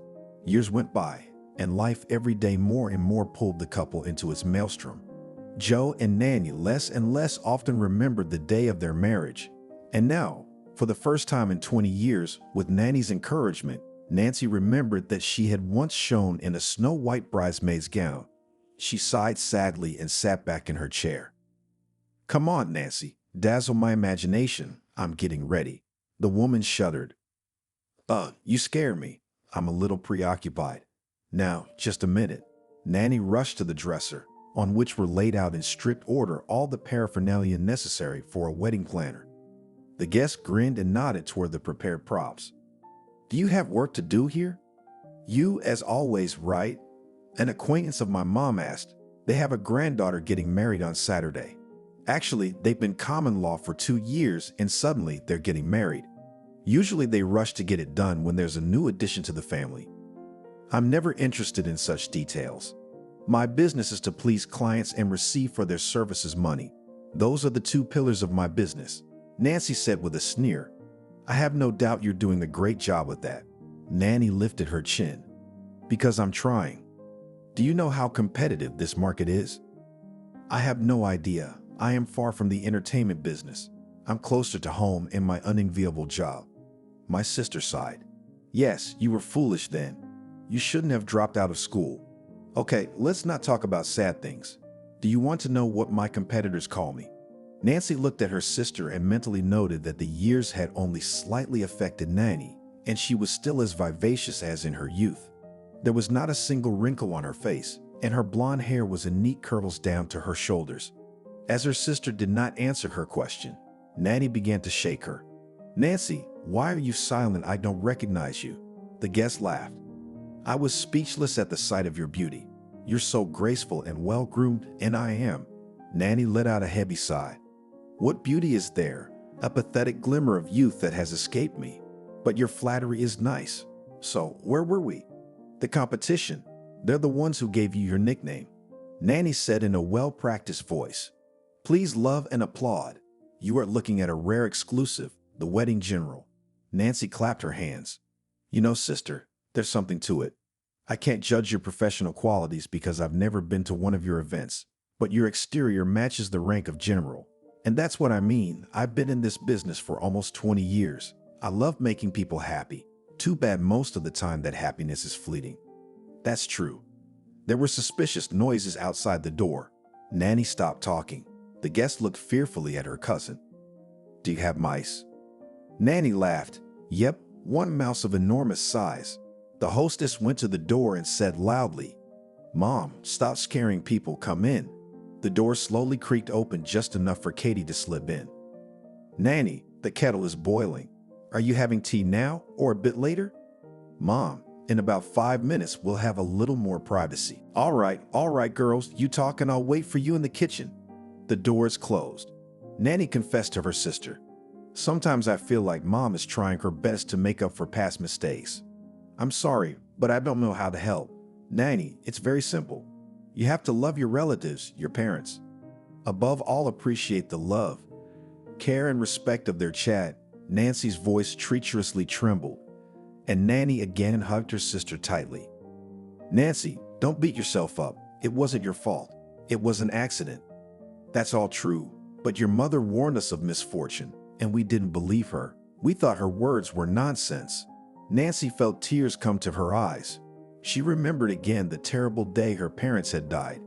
It had been shortly after she and Joe had been married. The newlyweds had learned that a new addition to their family was expected and had rushed to please their future grandparents. Anthony, older than the established tradition, decided to celebrate this event and invited his wife to dinner at a restaurant. "Alex, who knows, maybe this is the last time fate gives us such an opportunity. The grandchildren will come, and you and I will get stuck in troubles. Hey, young people, are you en route?" Nancy had been suffering from toxemia since the first weeks of her pregnancy, and the thought of going to a diner made her nauseous. "No, Dad, I better abstain or I'll ruin your evening." Alex supported her daughter. "You're right, Nancy. In your position, it's better not to take any chances." Anthony put on his new suit for the occasion, and his mother wore a sequin evening dress.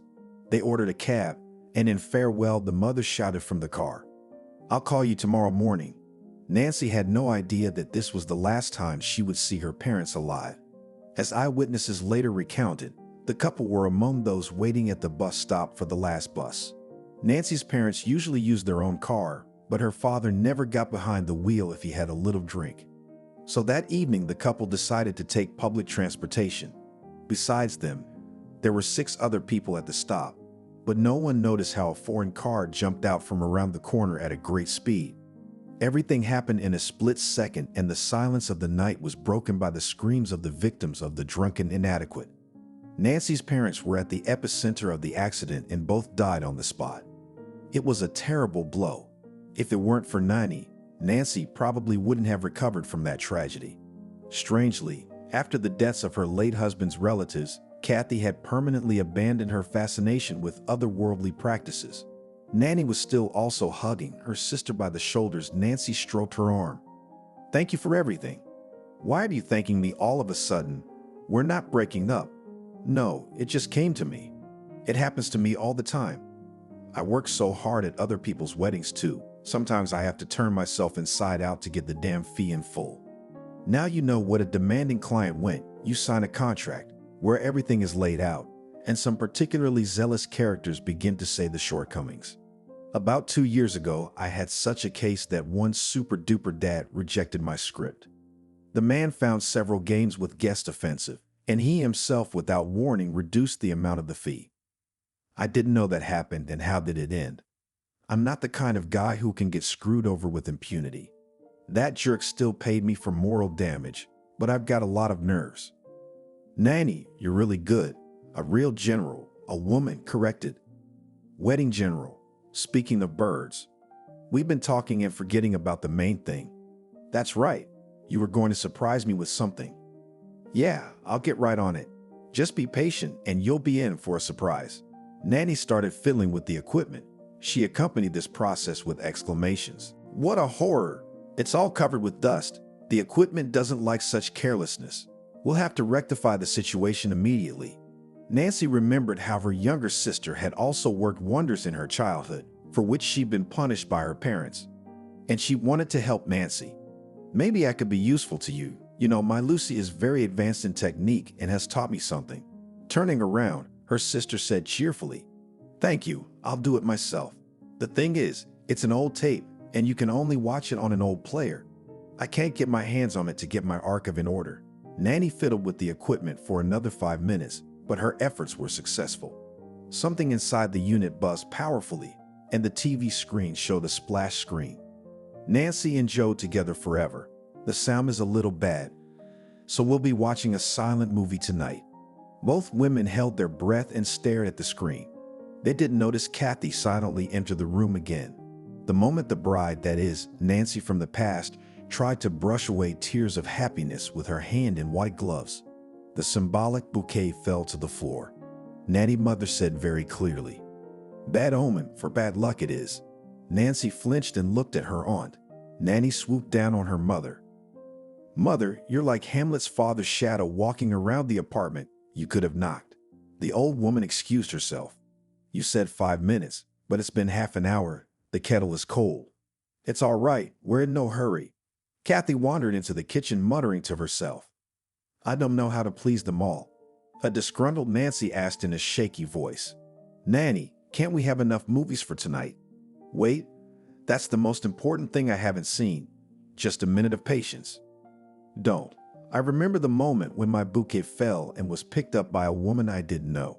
She said something else to me, but I couldn't make it out, and I didn't feel comfortable asking again. Nanny clicked the keys and the machine buzzed loudly again. The guest with the flamboyant appearance first held out the bouquet to the bridesmaid, but immediately changed her mind. Her lips moved, and Nancy heard distinctly, "It's not your destiny. You didn't cut down your own tree." White streaks ran across the screen, some replaced by pictures of wedding fun. The guest whispered, "That's creepy, and that's exactly what you wanted to surprise me with." Nanny smirked smugly. "Not really. There's nothing surprising about any of this. I know from experience that brides often drop or forget their bouquet. The oddity is different. The lady in black is the same Annabelle, the soothsayer, Aunt Kathy's friend." "Yeah, but I have no idea how this messenger from hell ended up at your wedding." "I have no idea either." That fact came as a real shock. Images from the past and images of people who were no longer alive began to flash before her eyes. Nancy remained in shock for some time, and Nanny became worried. "Nancy, why are you so excited? Let's go and have a cup of tea and you'll feel better right away." "No, I don't feel like anything." "Nanny, do you know where Annabelle is?" Sister stared. "I have no idea." "But why do you need her?" "Look, don't worry about it. It's over and done with. If I'd known that movie would make such an impression on you, I wouldn't have shown it to you." Nancy got up abruptly. "I'm going to go. I need to be alone for a while." Nanny, making no secret of her resentment, muttered, "And the tea? Mother's been working hard. She's already made it." "Nanny, don't be offended. Next time we'll have tea." "Nancy, I don't understand why you're making such a fuss. There's nothing you can do about it." "Why should I? You have a perfectly happy family. It's safe to say you had a good life." "Yeah, you could say that or you could say that. I have a favor to ask you. If you can't, find out about this fortune teller." Nancy was greeted by a ringing silence in the family home. Her heart was empty, and there was nothing she wanted to do. The woman went into the bedroom and stood in front of the large mirror. She asked her reflection, "Well, how happy are you, Nancy?" And she cried because she knew the answer to that question. She was no longer surprised that for the second time in one day she had to mentally answer it. She was surprised at something else. Why exactly now fate had made such an abrupt reversal? Nancy's period of reflection after graduation was short-lived. She realized that she was still more attracted to architecture in the classical sense of the term. The girl thought her father would be happy to hear about her decision, but Anthony cautiously asked, "Nancy, confess, did you really choose this institute out of heart or for principle?"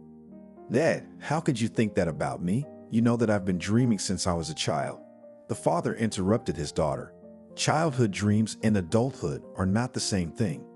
Dreams most often turn to dust and one realizes that one has fallen into one's own trap. "I hate to see my daughter in such a trap, but if it's a reasonable choice, I'm only happy for you," Nancy assured her father. "Dad, it's a smart choice. I do want to be an architect, and it's a decision I made quite deliberately." At this point, the discussion of their daughter's future was over, and the parents never brought up the subject again. Despite the big competition, Nancy entered the university from the first time. She was also lucky in that she was enrolled in budgetary education. The young girl's imagination of the future seemed full of grandiose affairs. About meetings with guys, she then did not think, because she considered the main goal of study. Together with her in the same institute entered the girl who studied with her in school, Only Adele graduated a year earlier. Nancy, an acquaintance, was very happy to meet Nancy in the institute corridor. Hi, a pleasant surprise. At least one familiar face. Nancy also got excited. It's nice to see you too. What department are you in? I didn't get enough points to get on the budget, so I had to apply for a fee. No other options. I missed out last year and now I'm unlucky again. It happens. Fate doesn't favor everyone. But I'm lucky in love. You know, I've got this guy. He's in a firm and has money. He's studying at our institute. Probably the son of some important official. No, you didn't. My beau's already graduated, works as a mechanic in a car service. The money goes into his pocket. I'd only been dating him a month, and he's already given me a ring. Nancy gasped in surprise. You're marrying him so fast. Adele rolled her eyes. I wish.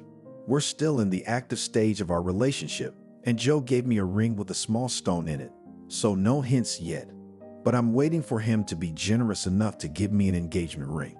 Such conversations between young girls are frequent, and Nancy had already had to listen to the confession of her close friends more than once. And this time she listened politely to Adele's revelation, and by evening had forgotten her conversation. About a week later, the girls met again in the same corridor. Adele gave Nancy a friendly peck on the cheek and said meaningfully, "You and I, like the popular song, at the same place, at the same hour. How what not to believe in fate?" Nancy waved it away. Come on, it can't be otherwise after all. We're at the same institute and walk the same corridors. Adele reluctantly agreed. That's true, but I'm a bit of a fatalist. I'm really into mystical things. Joe laughs at me, says my brains are turned the wrong way. Nancy thought that she herself would be offended by a guy who would criticize her mental abilities instead of complimenting her. She did not voice her opinion aloud, for she considered her acquaintance with Adele an everyday trifle. What was her surprise when she saw Adele again the day after class? Adele was a little confused. I'm sorry to keep you here, but I have some business to attend to. Nancy was in a hurry to get home because she had promised her parents to do a general cleaning of the apartment. But good parenting took over and she asked politely, "And how can I help you?" Buddy immediately perked up. "You see, my Joe's having a party tonight. He asked me to invite the girls so that their male companions wouldn't get bored. I asked around, but they all had urgent business today. So friend, help me out." Nancy instinctively put her hands to her chest. "Adele, I'm sorry, but I can't make it tonight either. I've got a lot to do at home. I have an essay to write. I'll do it another time." Adele tugged at the sleeve of her cloak. "I promised Joe today, and I don't want to disappoint him. He's so cool, so macho, and I can already see myself next to him in a wedding dress." Nancy shook her head, but Adele kept urging her on. "Look, this is a chance to find a nice guy. My Joe doesn't hang out with just anybody. His friends list includes the sons of bureaucrats and professors. Adele, I don't need this. I'm not looking for a life partner yet. I have other interests. You should. You have to get things done in a timely manner, especially marriage and having children should not be postponed. That's what my mom says, and I trust her completely." Nancy didn't want to get into an argument with the intrusive girl and made a new attempt to get rid of her, but at that time the young man of athletic build came up to them. "Adele, this is your friend. Very nice to meet you. Joe, master crafter of old and new iron." The guy extended his hand to her and had to reciprocate with a mutual gesture.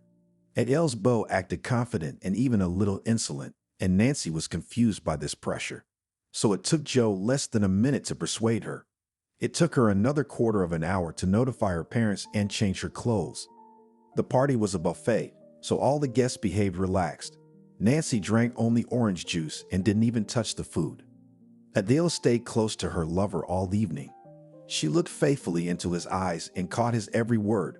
Such subservience disgusted Nancy, and she waited impatiently for this social performance to end. Several times Joe came up to her and inquired, "Nancy, I hope you're not bored?" She smiled. "No, not at all. You're having a wonderful time." As the guests began to slowly disperse, Nancy stealthily slipped into the hallway and pulled her raincoat off the coat rack and opened the door. Outside, she took a full breath and thought she'd wasted the whole evening. The next day, Adele voiced her grievances. "Why did you run away before the time? You could have warned me. because I'm looking for where my friend is and my friend is not here." Nancy didn't like either Adele's tone or her reproach. "Adele, our relationship can hardly be called a friendship. In the old days, they called it a casual acquaintance, so I don't owe you anything, and neither do you owe me anything. I was very tired and decided to leave." Adele waved her hand. "Come on, you don't have to explain. It's clear enough." Everyone forgot and went their separate ways. Nancy was very happy that the situation had been resolved peacefully, but still she walked around looking around for a few days. She no longer wanted to see Adele, but suddenly she met the fiancé of an acquaintance, and it was all due to some malfunction in her father's car. Anthony had been complaining about the problem for a long time, but he hadn't had time to stop by the car service. And one morning, when they wanted to go to the village, the car did not want to start. The men sighed in doom. "That's it, my car's going to have to be repaired." Anthony called his good friend, and he promised to pull him to the nearest service station. "Anthony, there are such masters there. They will put the car on wheels by evening. In aviation, they put the equipment on the wing, but here they put it on the wheel. That's a really good idea."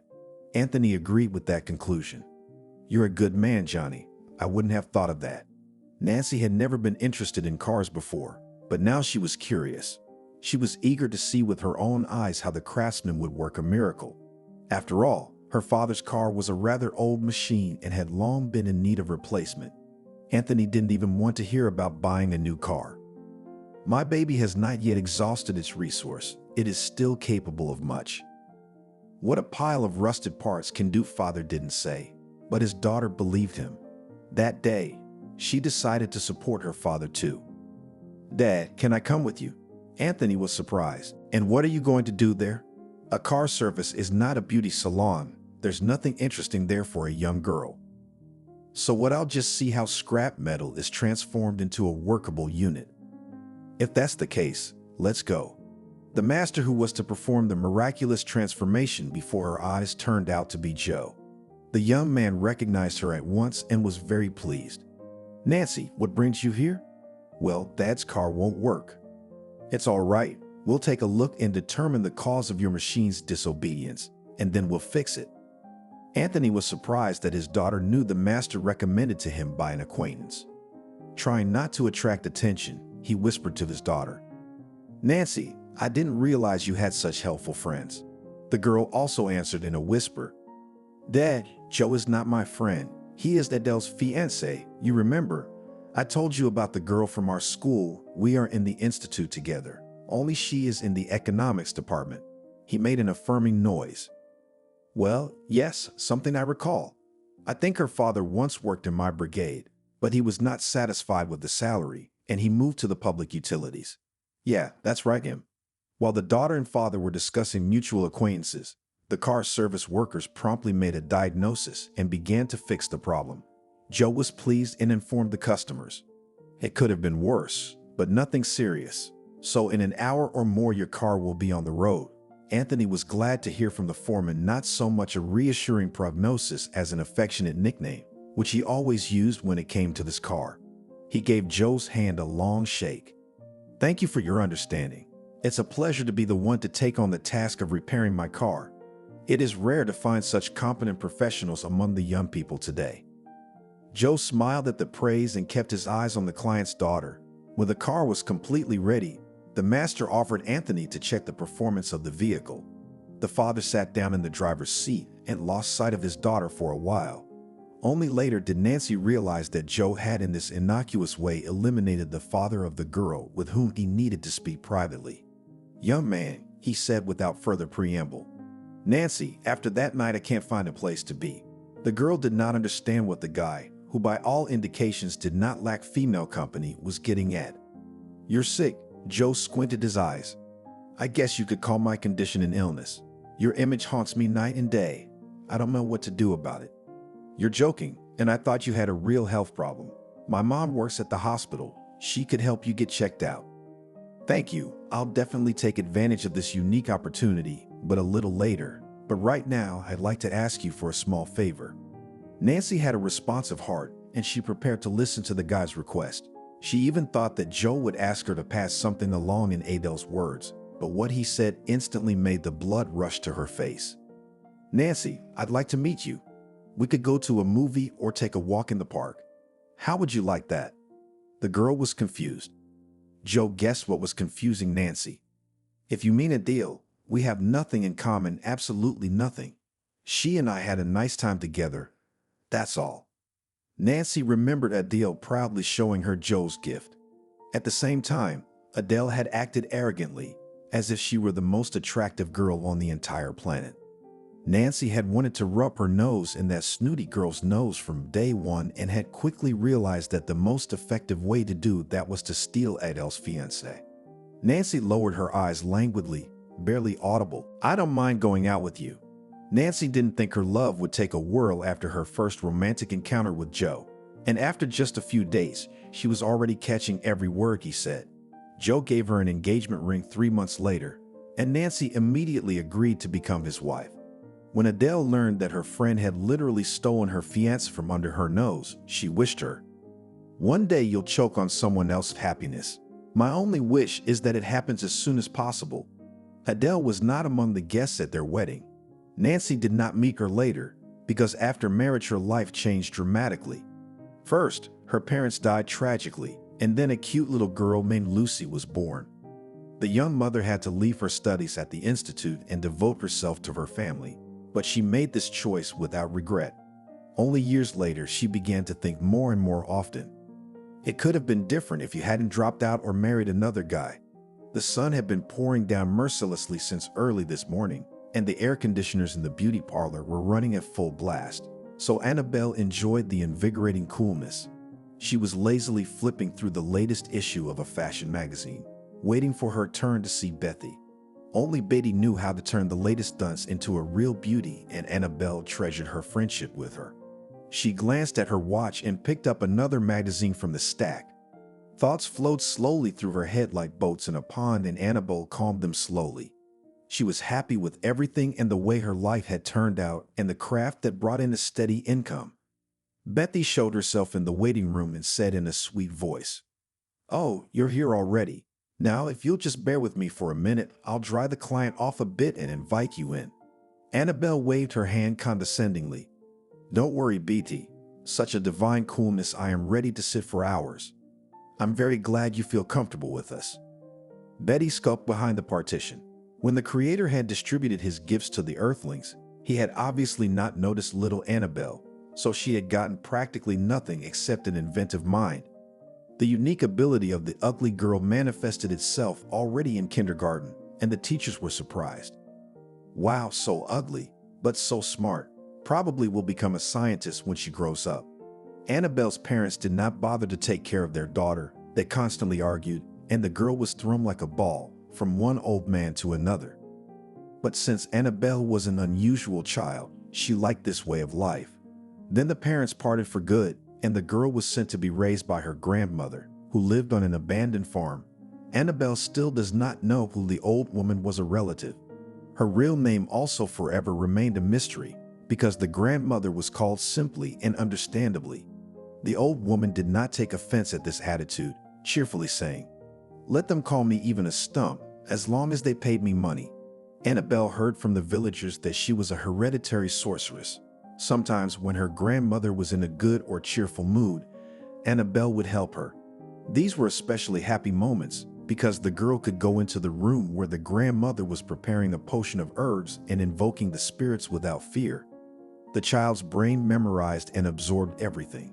Despite her young age, Annabelle already knew that in the future she would also predict the future and reveal the secrets of the past. Perhaps in time Annabelle would have mastered all of Baccha's methods, but the old sorceress died suddenly, and the girl again began to shuttle between the houses of relatives. But the experience gained helped Annabelle to earn for pocket money. Already in elementary school during recess, girls crowded around her desk. "Annabelle, tell me what I'll get for the test," and she was eager to make a prediction. Although such predictions did not always correspond to reality, the popularity of the fortune teller grew every day. High school students, including boys, began to turn to her to guess the ticket number for their exams. For such consultations, Annabella took sense. But considering the fact that a day she quietly made hundreds of predictions, she always had money. But someone from the clientele of the young fortune teller blabbed her business, and Annabelle became interested in the juvenile inspection. The elderly relatives she was staying with at the time grabbed their heads. Parents unlucky. A girl like Annabelle has been involved in fraud since she was so young. What will come out of her? Since Annabelle's parents could not find even the best specialists of internal affairs, and all the grandparents went into complete denial, the smart girl was placed in a boarding school. But Annabelle's fame ran after her on her heels, and she had no time to spend the night in the state house, as it fell to her clientele.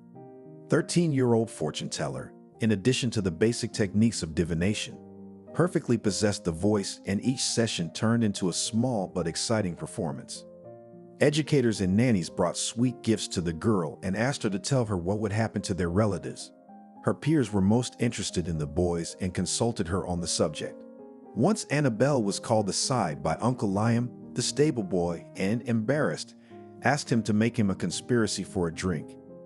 "I'm uncomfortable to address you on such a delicate matter, but my wife has completely imprisoned me, eats me up, and everyday gossips.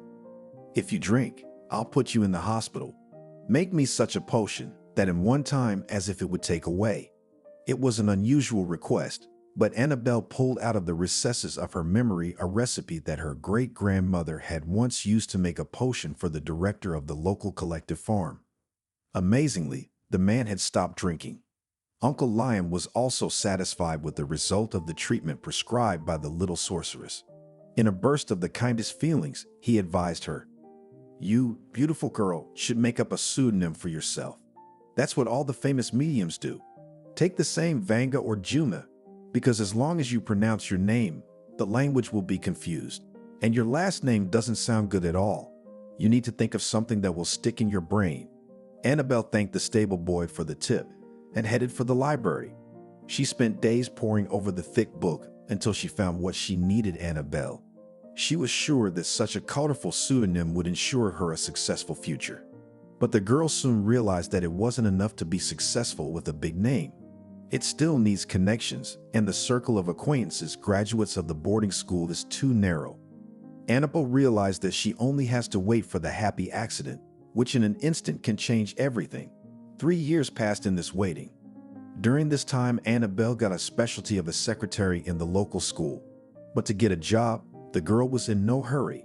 To provide herself with a tolerable existence, she began to visit crowded places, where she fortune-telling to all comers. Especially good catch was in the electric trains. But after several successful trips, she was found out by competitors and clean to the thread. In parting, one of the freaks warned, "If you get caught again, you're in for a world of hurt."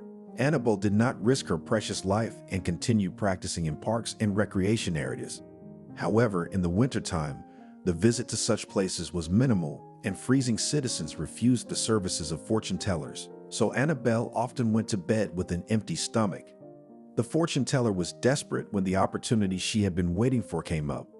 On one of her visits to the park, when she was in despair, she noticed a neatly folded newspaper in a trash garbage can. Annabelle's mind immediately clicked. "This is no accident. There is definitely something in that newspaper for you." Ignoring the biting wind, she sat down on the ice-encrusted bench and began to avidly read the advertisements. At the very bottom of the page in bold letters was a message. "Everyone with extraordinary abilities is invited to take part in the first regional psychic contest." Then, in smaller print, there was a brief description of the conditions and the address where the selection would take place. Annabelle immediately felt a surge of energy, no more hunger cramps in her stomach or dizziness. She already saw herself as the winner of the contest, basking in the glory. That vision had almost completely come true, the only difference being that Annabelle had come in second place. But she was awarded the audience award, along with a pretty hefty sum of money. The contest was divided into several stages. But all this time, Annabelle lived in the apartment of a kind woman who was obsessed with occult practices. Kathy had a daughter, but she disappeared from the house as soon as she saw the strange guest in her apartment. Annabelle herself had not been very happy as a child and inquired of her landlady, "Aunt Kathy, maybe we'd better clean this place up. It's getting a little uncomfortable. We're getting comfortable here, and your daughter is nowhere to be found." It's okay. We have relatives across town, my late husband's brother and his family. Nanny's going to visit him. You don't be shy. You make yourself at home. Annabelle felt physically a thin string in her heart break. She cried on the bosom of this kindest woman and told her about her hard life. Kathy comforted her for a long time, and then Annabelle suddenly asked her for a picture of the relatives to whom Nanny had gone. Aunt Kathy, do you have a picture of them? The woman was surprised. Can you tell from a picture? I didn't. Kathy rummaged through the drawers of her dresser for a long time until she pulled out an old photograph. Here's just such a specimen. It's of the whole family, so to speak. Annabelle ran her hand over the picture and handed it back to her mistress. Things are not good in this family. Soon your niece will be in misfortune, and she's in no hurry to get married. The aunt was surprised. That's something out of a fantasy world. Nancy is only 19, still studying, and Nanny hasn't said anything about her getting married soon, and they are sisters, not as friends. Annabelle said sadly, I'm rarely wrong. Practice means a lot in our business. If you can tell me when their wedding is, maybe I can get something right. But the most unforeseen thing happened. The young bride was so confused that she accidentally dropped her bouquet. Annabelle was nearby at that moment. She tried to catch the wedding symbol, but failed. She picked up the bouquet, wanting to give it to the girl who was standing next to her. She saw an unkind glint in the stranger's eyes and changed her mind. There was nothing else to do but keep the wedding amulet. Of course, Annabelle was well aware of wedding customs, but she had no other choice. Suddenly, she thought to herself, I wonder how that couple's life turned out. They must have split up a long time ago. Bethy reappeared in the waiting room with a smile on her face. Annabelle, sweetie, I'm so sorry. I'm so cranky. As soon as she saw that you were coming to see me, she got cranky. That's not right, and that's sticking out. I had to redo almost the entire hairstyle. The fortune teller smiled graciously. It's nothing, believe me, I wasn't bored, because I had time to think about important things. And besides, you really do have a very comfortable environment here. Joe could hardly open his eyelids, but then morning came. Uncle Joe, it's time to get ready for work. I can't believe I'm about to get the bosses on my ass. I feel sick to my stomach. Nancy rolled over onto her other side. Joe, you've got to wake up the whole house. I got the second shift today. I wanted to lie in bed for a while. And about the bosses, I can tell you that if you had your brains in the right place, you wouldn't have to take orders from anyone today. Thanks, my wife was supportive. The man threw back the blanket and grabbed his pants from the chair. But when he tried to pull on the tights, he got tangled in the pant leg and almost fell. What kind of life are pants that don't even want to listen to me? Nancy, did you cast a spell or put some kind of potion on me?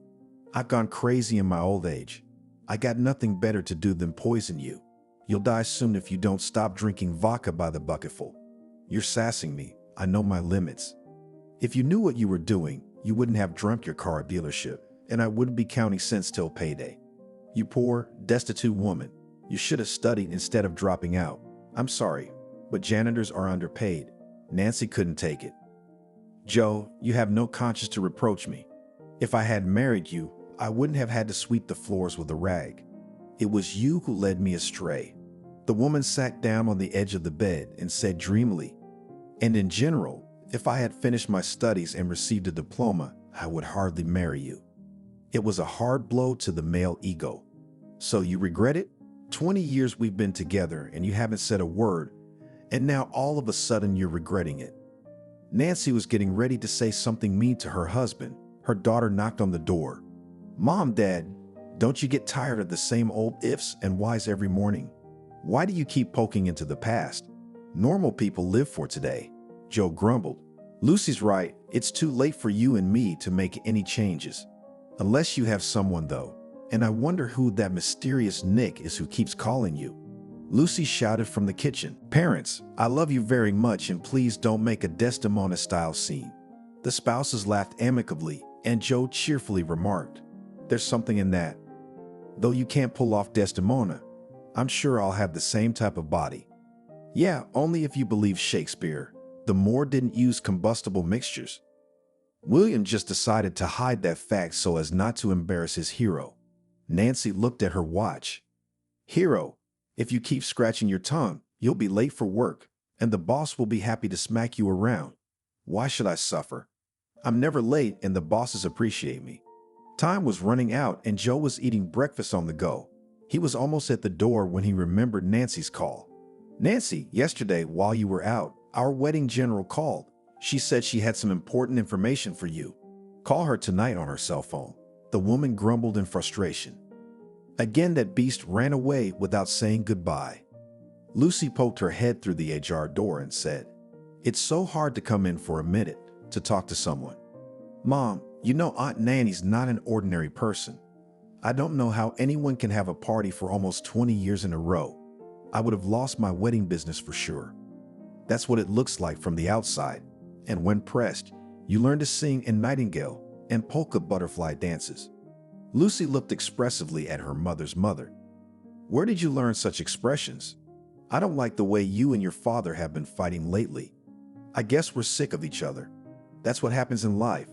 People live, and then bam, and can't stand each other. Mom, you surprise me. I always believed that you love each other. Love is only in books and movies, but in life it's much simpler. You better tell me, do you still have your aunt's phone number?" Lucy threw it carelessly. "Mom, today there are more convenient and faster ways to contact the right person. I'll arrange a virtual session for you. Just tell me, when would be the best time for you to talk to Aunt Nanny?" "Tonight." Nancy thought for a minute. "You know what? Don't say anything to your father.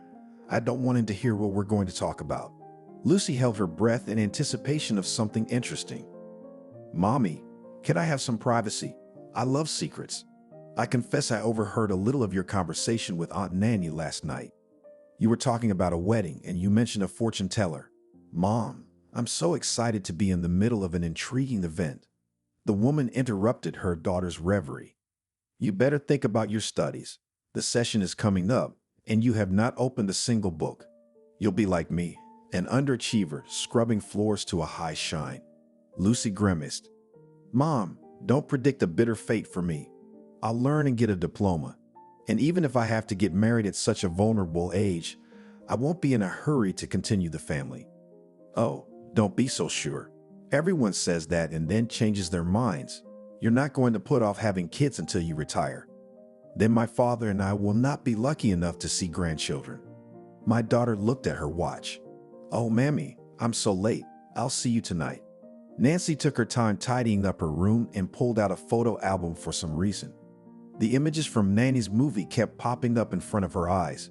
She returned again and again to that mysterious brunette with the piercing eyes. "I don't know why I want to know what the words of that fortune teller mean." The time dragged outrageously slowly, and she barely waited for Lucy to return. Her daughter skipped straight into the kitchen. "Mammy, I remember everything. About our conversation and our promise not to say anything to Daddy. Now I'll just put something tasty in my beak, and you and I will call Aunt Nancy." Nancy had never communicated with her sister via video call before, and it was a real miracle for her to see her sister's own face on the screen. They said hello, and Nanny got right to the point. "Nancy, I'm sorry, but I'm running out of time. It's another wedding, but it's Wednesday. People get married on Mondays. There's nothing you can do about it." "Well, let's not get distracted by extraneous topics. I found our fortune teller from the videotape. Turns out my mom still keeps in touch with her." "Very good. When can I meet this woman?" "Are you sure you want to meet her? Think about it. Maybe you shouldn't change anything." "Okay, I'll think about it."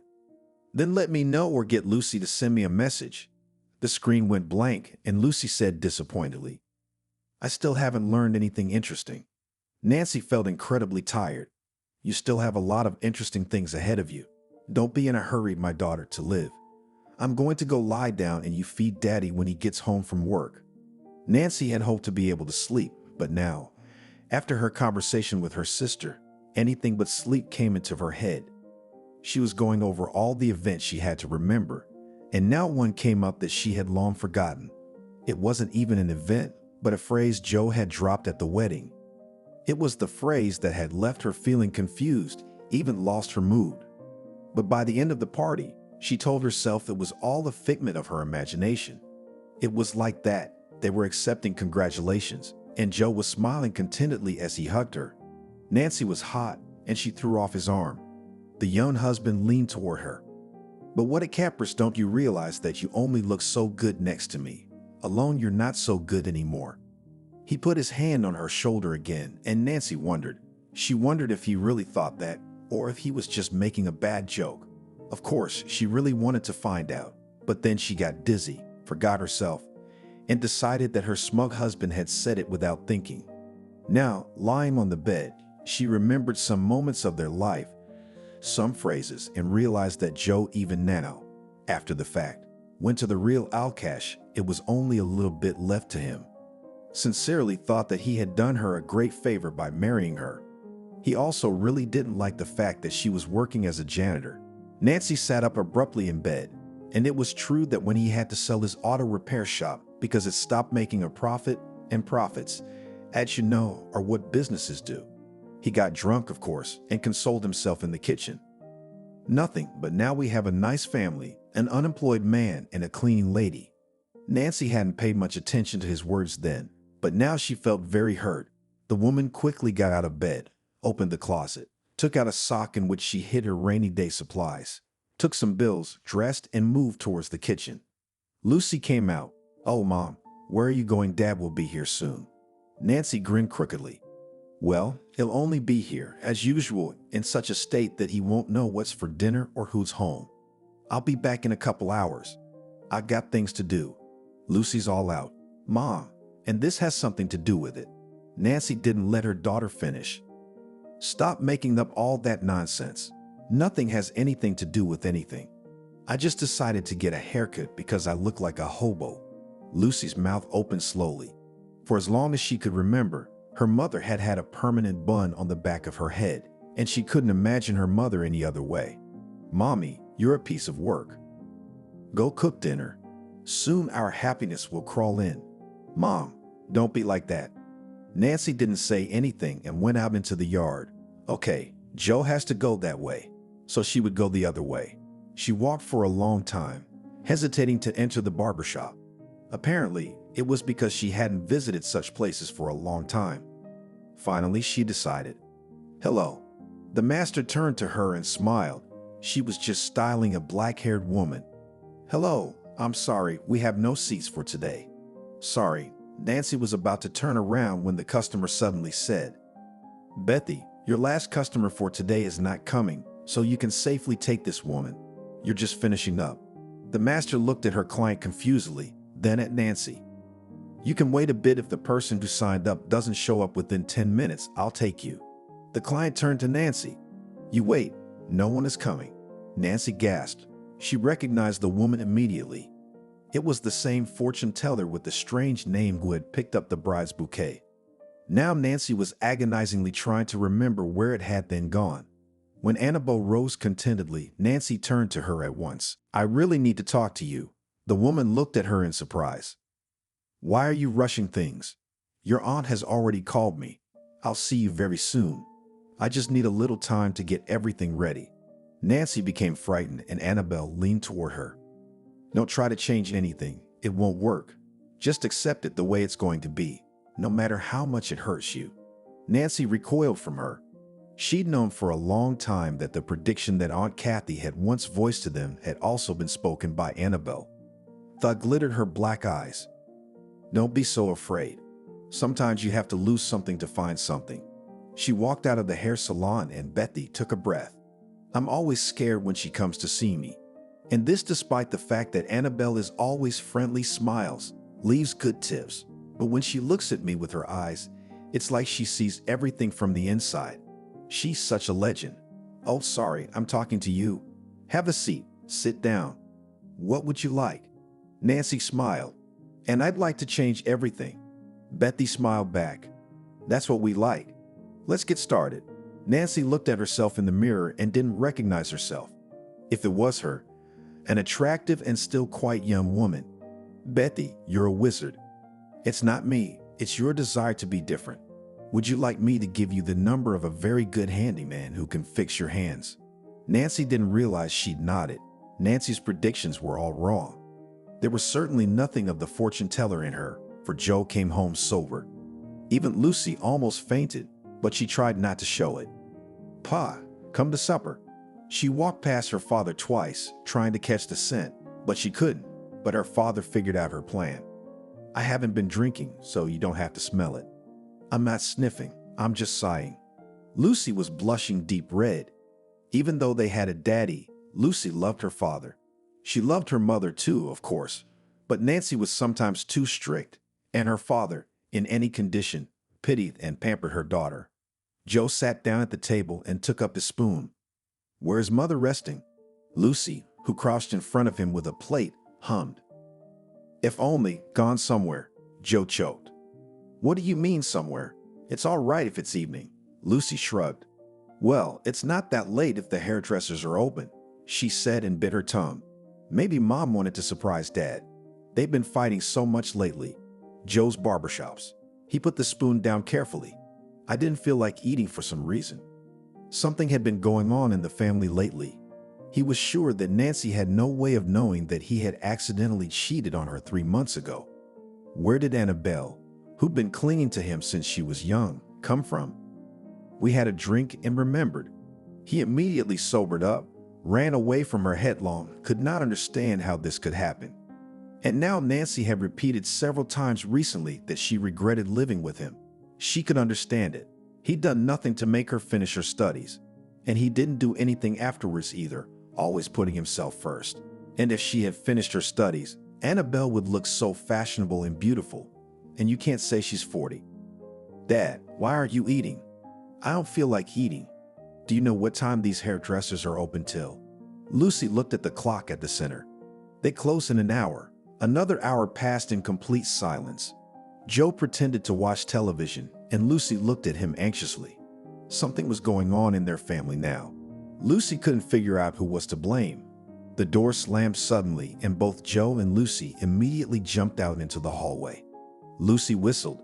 "Mom, it's definitely you." Nancy smiled embarrassed. Her long hair was gone. Now Nancy had a short haircut and a very pretty chocolate color. Beatty also dyed her eyebrows and shaped them. "Well, what about Mother?" She looked about 20 years younger. "I'm the one who looks so bad." My mood immediately soured. This is what the average family, a husband and wife who had long ago given up on themselves, had brought themselves to. She glanced at her husband, ready to see the usual cloudy look. Strange that he was still awake. Usually by 9 he was sniffling, spreading the smell of booze around him. Nancy Long had learned to put the pillow between them that way, so that his breath hit him and not Nancy. But Joe was sober. He silently turned and went into the room. Nancy grinned sadly. Apparently, this was not at all what Joe's idea of a cleaning lady should look like. Nanny called suddenly, late at night, 2 days later. That's what she always did, though. She liked to call when they weren't expecting her, to visit when they weren't expecting her. "Nancy, so, here's the deal. Annabelle will be here tomorrow night. She's expecting you. They wanted to call you tonight, but I could barely talk them into waiting. I won't be back till tomorrow. I can't miss an event like this." I would have filmed the whole thing. "Wait, what's the matter with you?" The sister finally stopped talking and stared at Nancy from the screen. Nancy hurried to say, "Hello to you too, Nanny. Don't talk back to me. Hello. What's the matter with you, Lucy? Here, take the phone around your mother." Lucy smilingly did as her aunt instructed. "You know how to surprise me, Nancy. I thought you were going to look like a fish." "That's great. Well, I don't have time for this. I'll see you tomorrow." And Nanny was off the hook. Not goodbye, not see you again.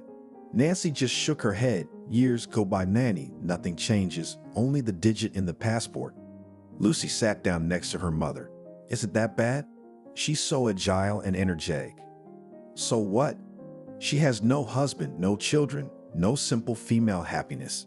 She'll work 10 more years. Well, maybe more. And then what?" Lucy looked at her mother carefully. It was the first time her mother talked to her the way they talk to adults. "Mom, do you have this happiness?" Nancy tensed. "Why do you ask?" Lucy shrugged her shoulders. "Well, you and Dad fight all the time. You say you don't want to live with him. It wasn't like that before, even though he hasn't been drinking for a long time." Nancy sighed. "I don't know how to answer that." "Well, for one thing, all patience comes to an end. I think you realize that. Secondly, in the relationship of people who live together for a long time, Sooner or later there comes a moment. How to put it mildly? Lucy prompted immediately. A crisis. Well, you could say that. And thirdly, yes, I have female happiness, as strange as that sounds. I have you. Dad and I had a lot of good years together. Mom, what made him like that? I can't tell you that, Lucy, because I don't know. Well, I'm going to go to bed. I have to get up early in the morning, and I can't sleep since I have to go to Nanny's. Lucy got up. Mom, take me with you. I'll take one look at her. Who? Annabelle. She's not so famous now, but they still write about her. She used to be a star. Nancy was just about to tell her daughter she didn't want to see her when the front door opened. Joe was on time, which meant he was sober again. Sober Joe didn't fit into Nancy's plans. She'd explained to him 10 times yesterday that she had a headache. That wouldn't work tonight, so she'd have to pretend she was asleep. Yeah, okay, but keep it quiet for me in there. Nancy quickly closed the bedroom door behind her. Lucy was old enough to realize that this was her mother's way of avoiding her father. Hey, where's Mom? I bought a cake. Lucy suddenly felt so sorry for her father. Dad, she's already gone to bed. She has to get up early. Joe looked upset. Oh yeah, that's right. Daughter, let's go and have tea with you then. Lucy nodded eagerly. Come on, Dad. Joe was sober again for the second day in a row. That hadn't happened to him in years. The next day, Nancy and Lucy arrived at Nanny's house. The sister opened the door right away. Hello, relatives. I won't give you a hug because I'm playing hostess in baking pies today. Kathy appeared in the hallway. The woman grumbled, but without malice. Lucy immediately volunteered. Aunt Nanny, can I help you? No, you have to, because I have a wild desire to launch this dough into the window. Lucy laughed and took off after her aunt. Katie, it's been a long time. She looked at Nancy carefully. How do you, Nancy? Look good. Come on, Annabelle's waiting for you. Nancy suddenly became very scared. Is she here yet? She's been here half an hour since she got here. They went into the room. Nancy recognized the woman who had been in the hair salon. Annabelle looked at her carefully, then reached into some kind of black bag and pulled out from there. Oh, that's my wedding bouquet. I should have thrown it away a long time ago. I've ruined my life. But no, I feel sorry for you, dummy. So throw it away. Why would you keep dried flowers? Because they're not just dried flowers, they're your destiny.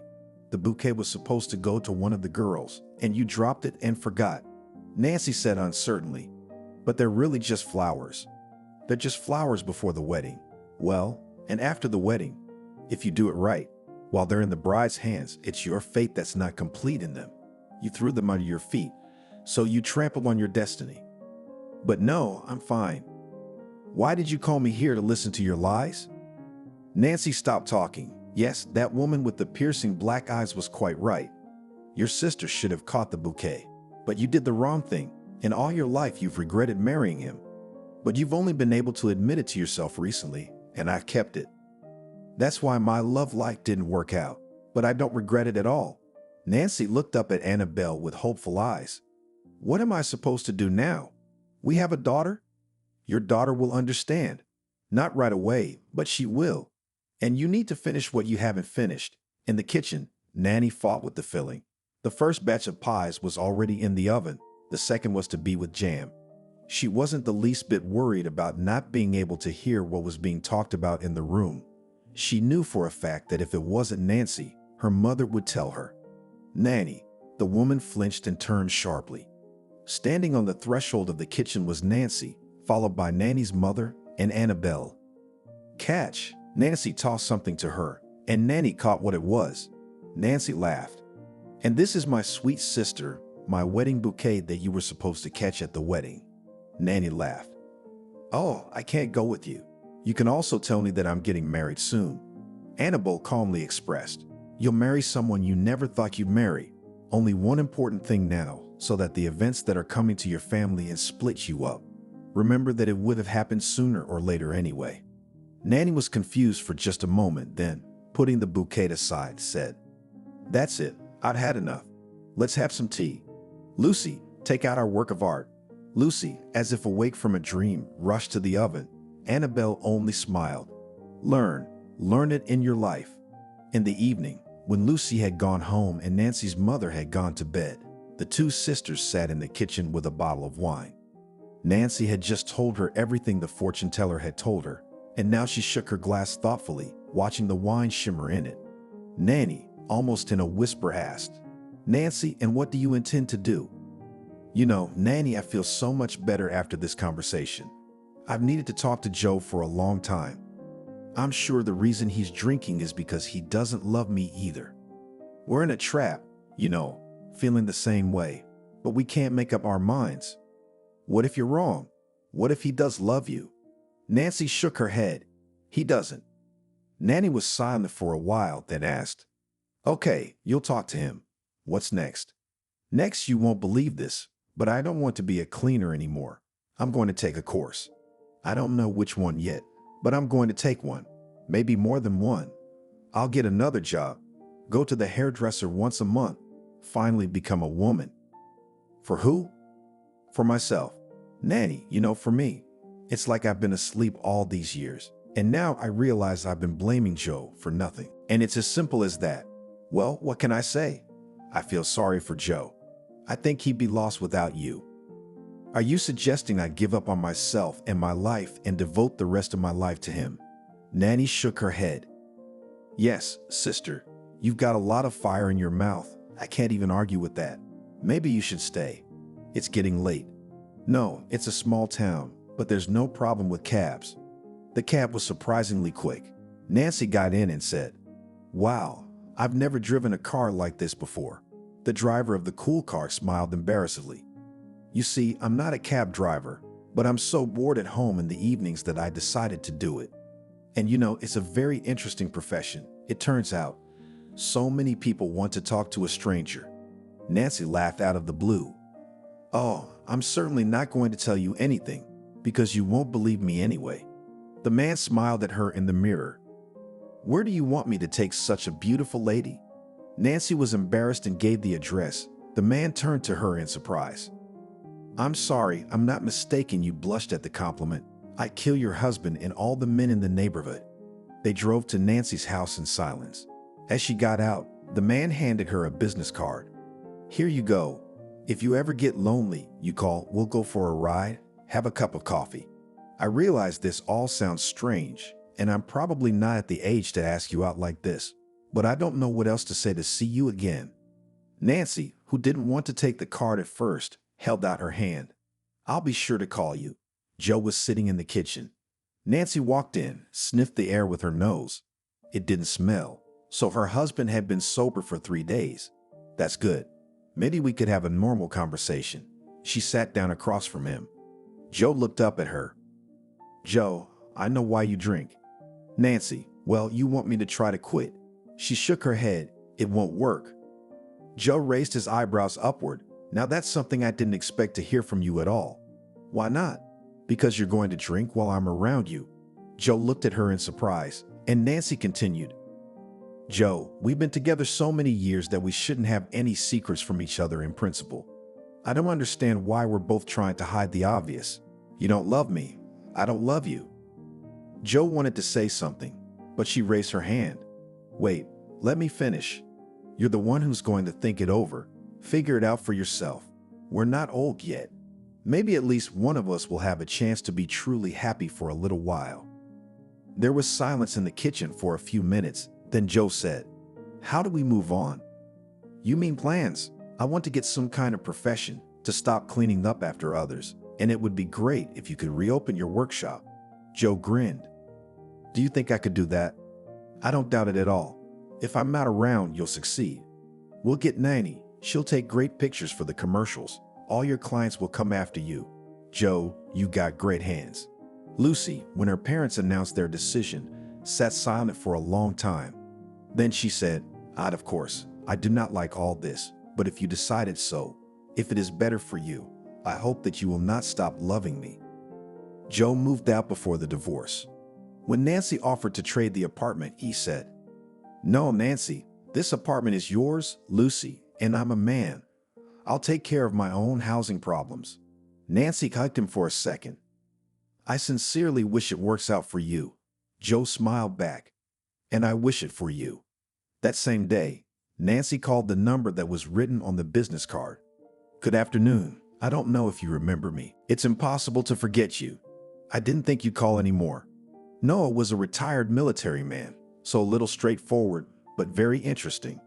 Nancy felt like a girl, running into him on a date. Lucy said every day, "Yeah, Mom, you broke something in my mind. Usually after a divorce, people get depressed and hurt. But you and Daddy are getting better every day. You're younger, you're prettier. Daddy's taken over the workshop, so he's gonna outdo his old boss." Nancy sat down across from her daughter. "Lucy, it's true. I'm so happy for him. You just can't imagine." Lucy waved her hand. "Why not? I can't imagine. My neighbor's parents are divorced too. It's been a year and they're still spitting bile at each other. But in our family, it's the opposite. You rejoice in each other's success. That's our real family. It's the opposite. By the way, Aunt Nanny is helping Daddy a lot. She started a whole advertising campaign. I didn't even know. I should call her and thank her." Lucy looked at her strangely, grinned. Call her. Of course, Nancy didn't like to put things off in a long drawer and dialed her sister in the evening. Nanny didn't pick up the phone for a long time, but finally answered. She sounded kind of doomed. "Yes, hi, Nancy."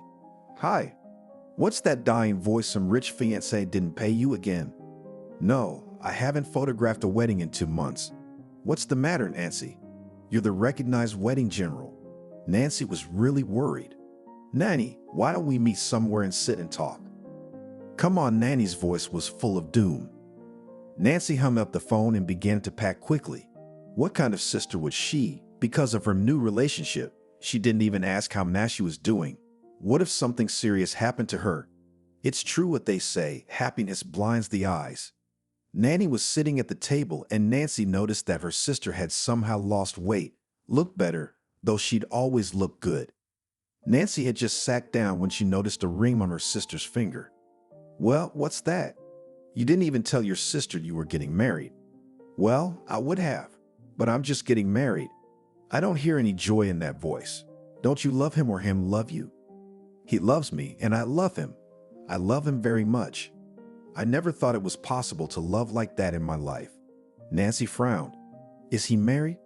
No, not anymore. Then I don't understand what's wrong. Why do you look like you're committing the crime of the century? Nanny looked up at her quickly. That's exactly what I'm doing. Nanny, stop talking in riddles. Tell me who he is and why you're suffering so much. Nanny drew in a full chest of air. Nancy, I apologize in advance. I didn't know this was even possible. I've known him forever, and I'm just now realizing that he's mine, that he's meant for me. Nancy even slammed her hand on the table. Nanny, stop with the romantic nonsense. Just tell me what's going on. If he's hurting you, you just say the word. There's someone to stand up for you. It's Joe. What Joe? Nancy didn't immediately realize what Nanny's sister was telling her. What's Joe got to do with it? I said. Who is he? I said, that's Joe. There was a pause at the table, and Nancy, a little taken aback by the news, remembered the fortune teller's words about not fighting among themselves. Do you really love him? Nanny simply nodded. And does he love you too? Yes, he's somewhere under the cafe window right now, worrying about how our conversation is going to go. Nancy stood up. Nanny, let me give you a hug. You must really be his muse if he can do what he can't do with me. Nanny looked at her in amazement. You're not offended? Of course not. I'm glad. Now everyone's settled. I can stop feeling guilty and give Noah my consent. He was tired of waiting for me to get married. They hugged and didn't immediately notice that someone else was standing next to them. When they turned around, the sisters' eyebrows rose equally. Standing next to their table, an imposing man in a tuxedo supported her under the arm. Hello, I see that the completed bouquet did not only affect me. Simultaneously nodding, she smiled.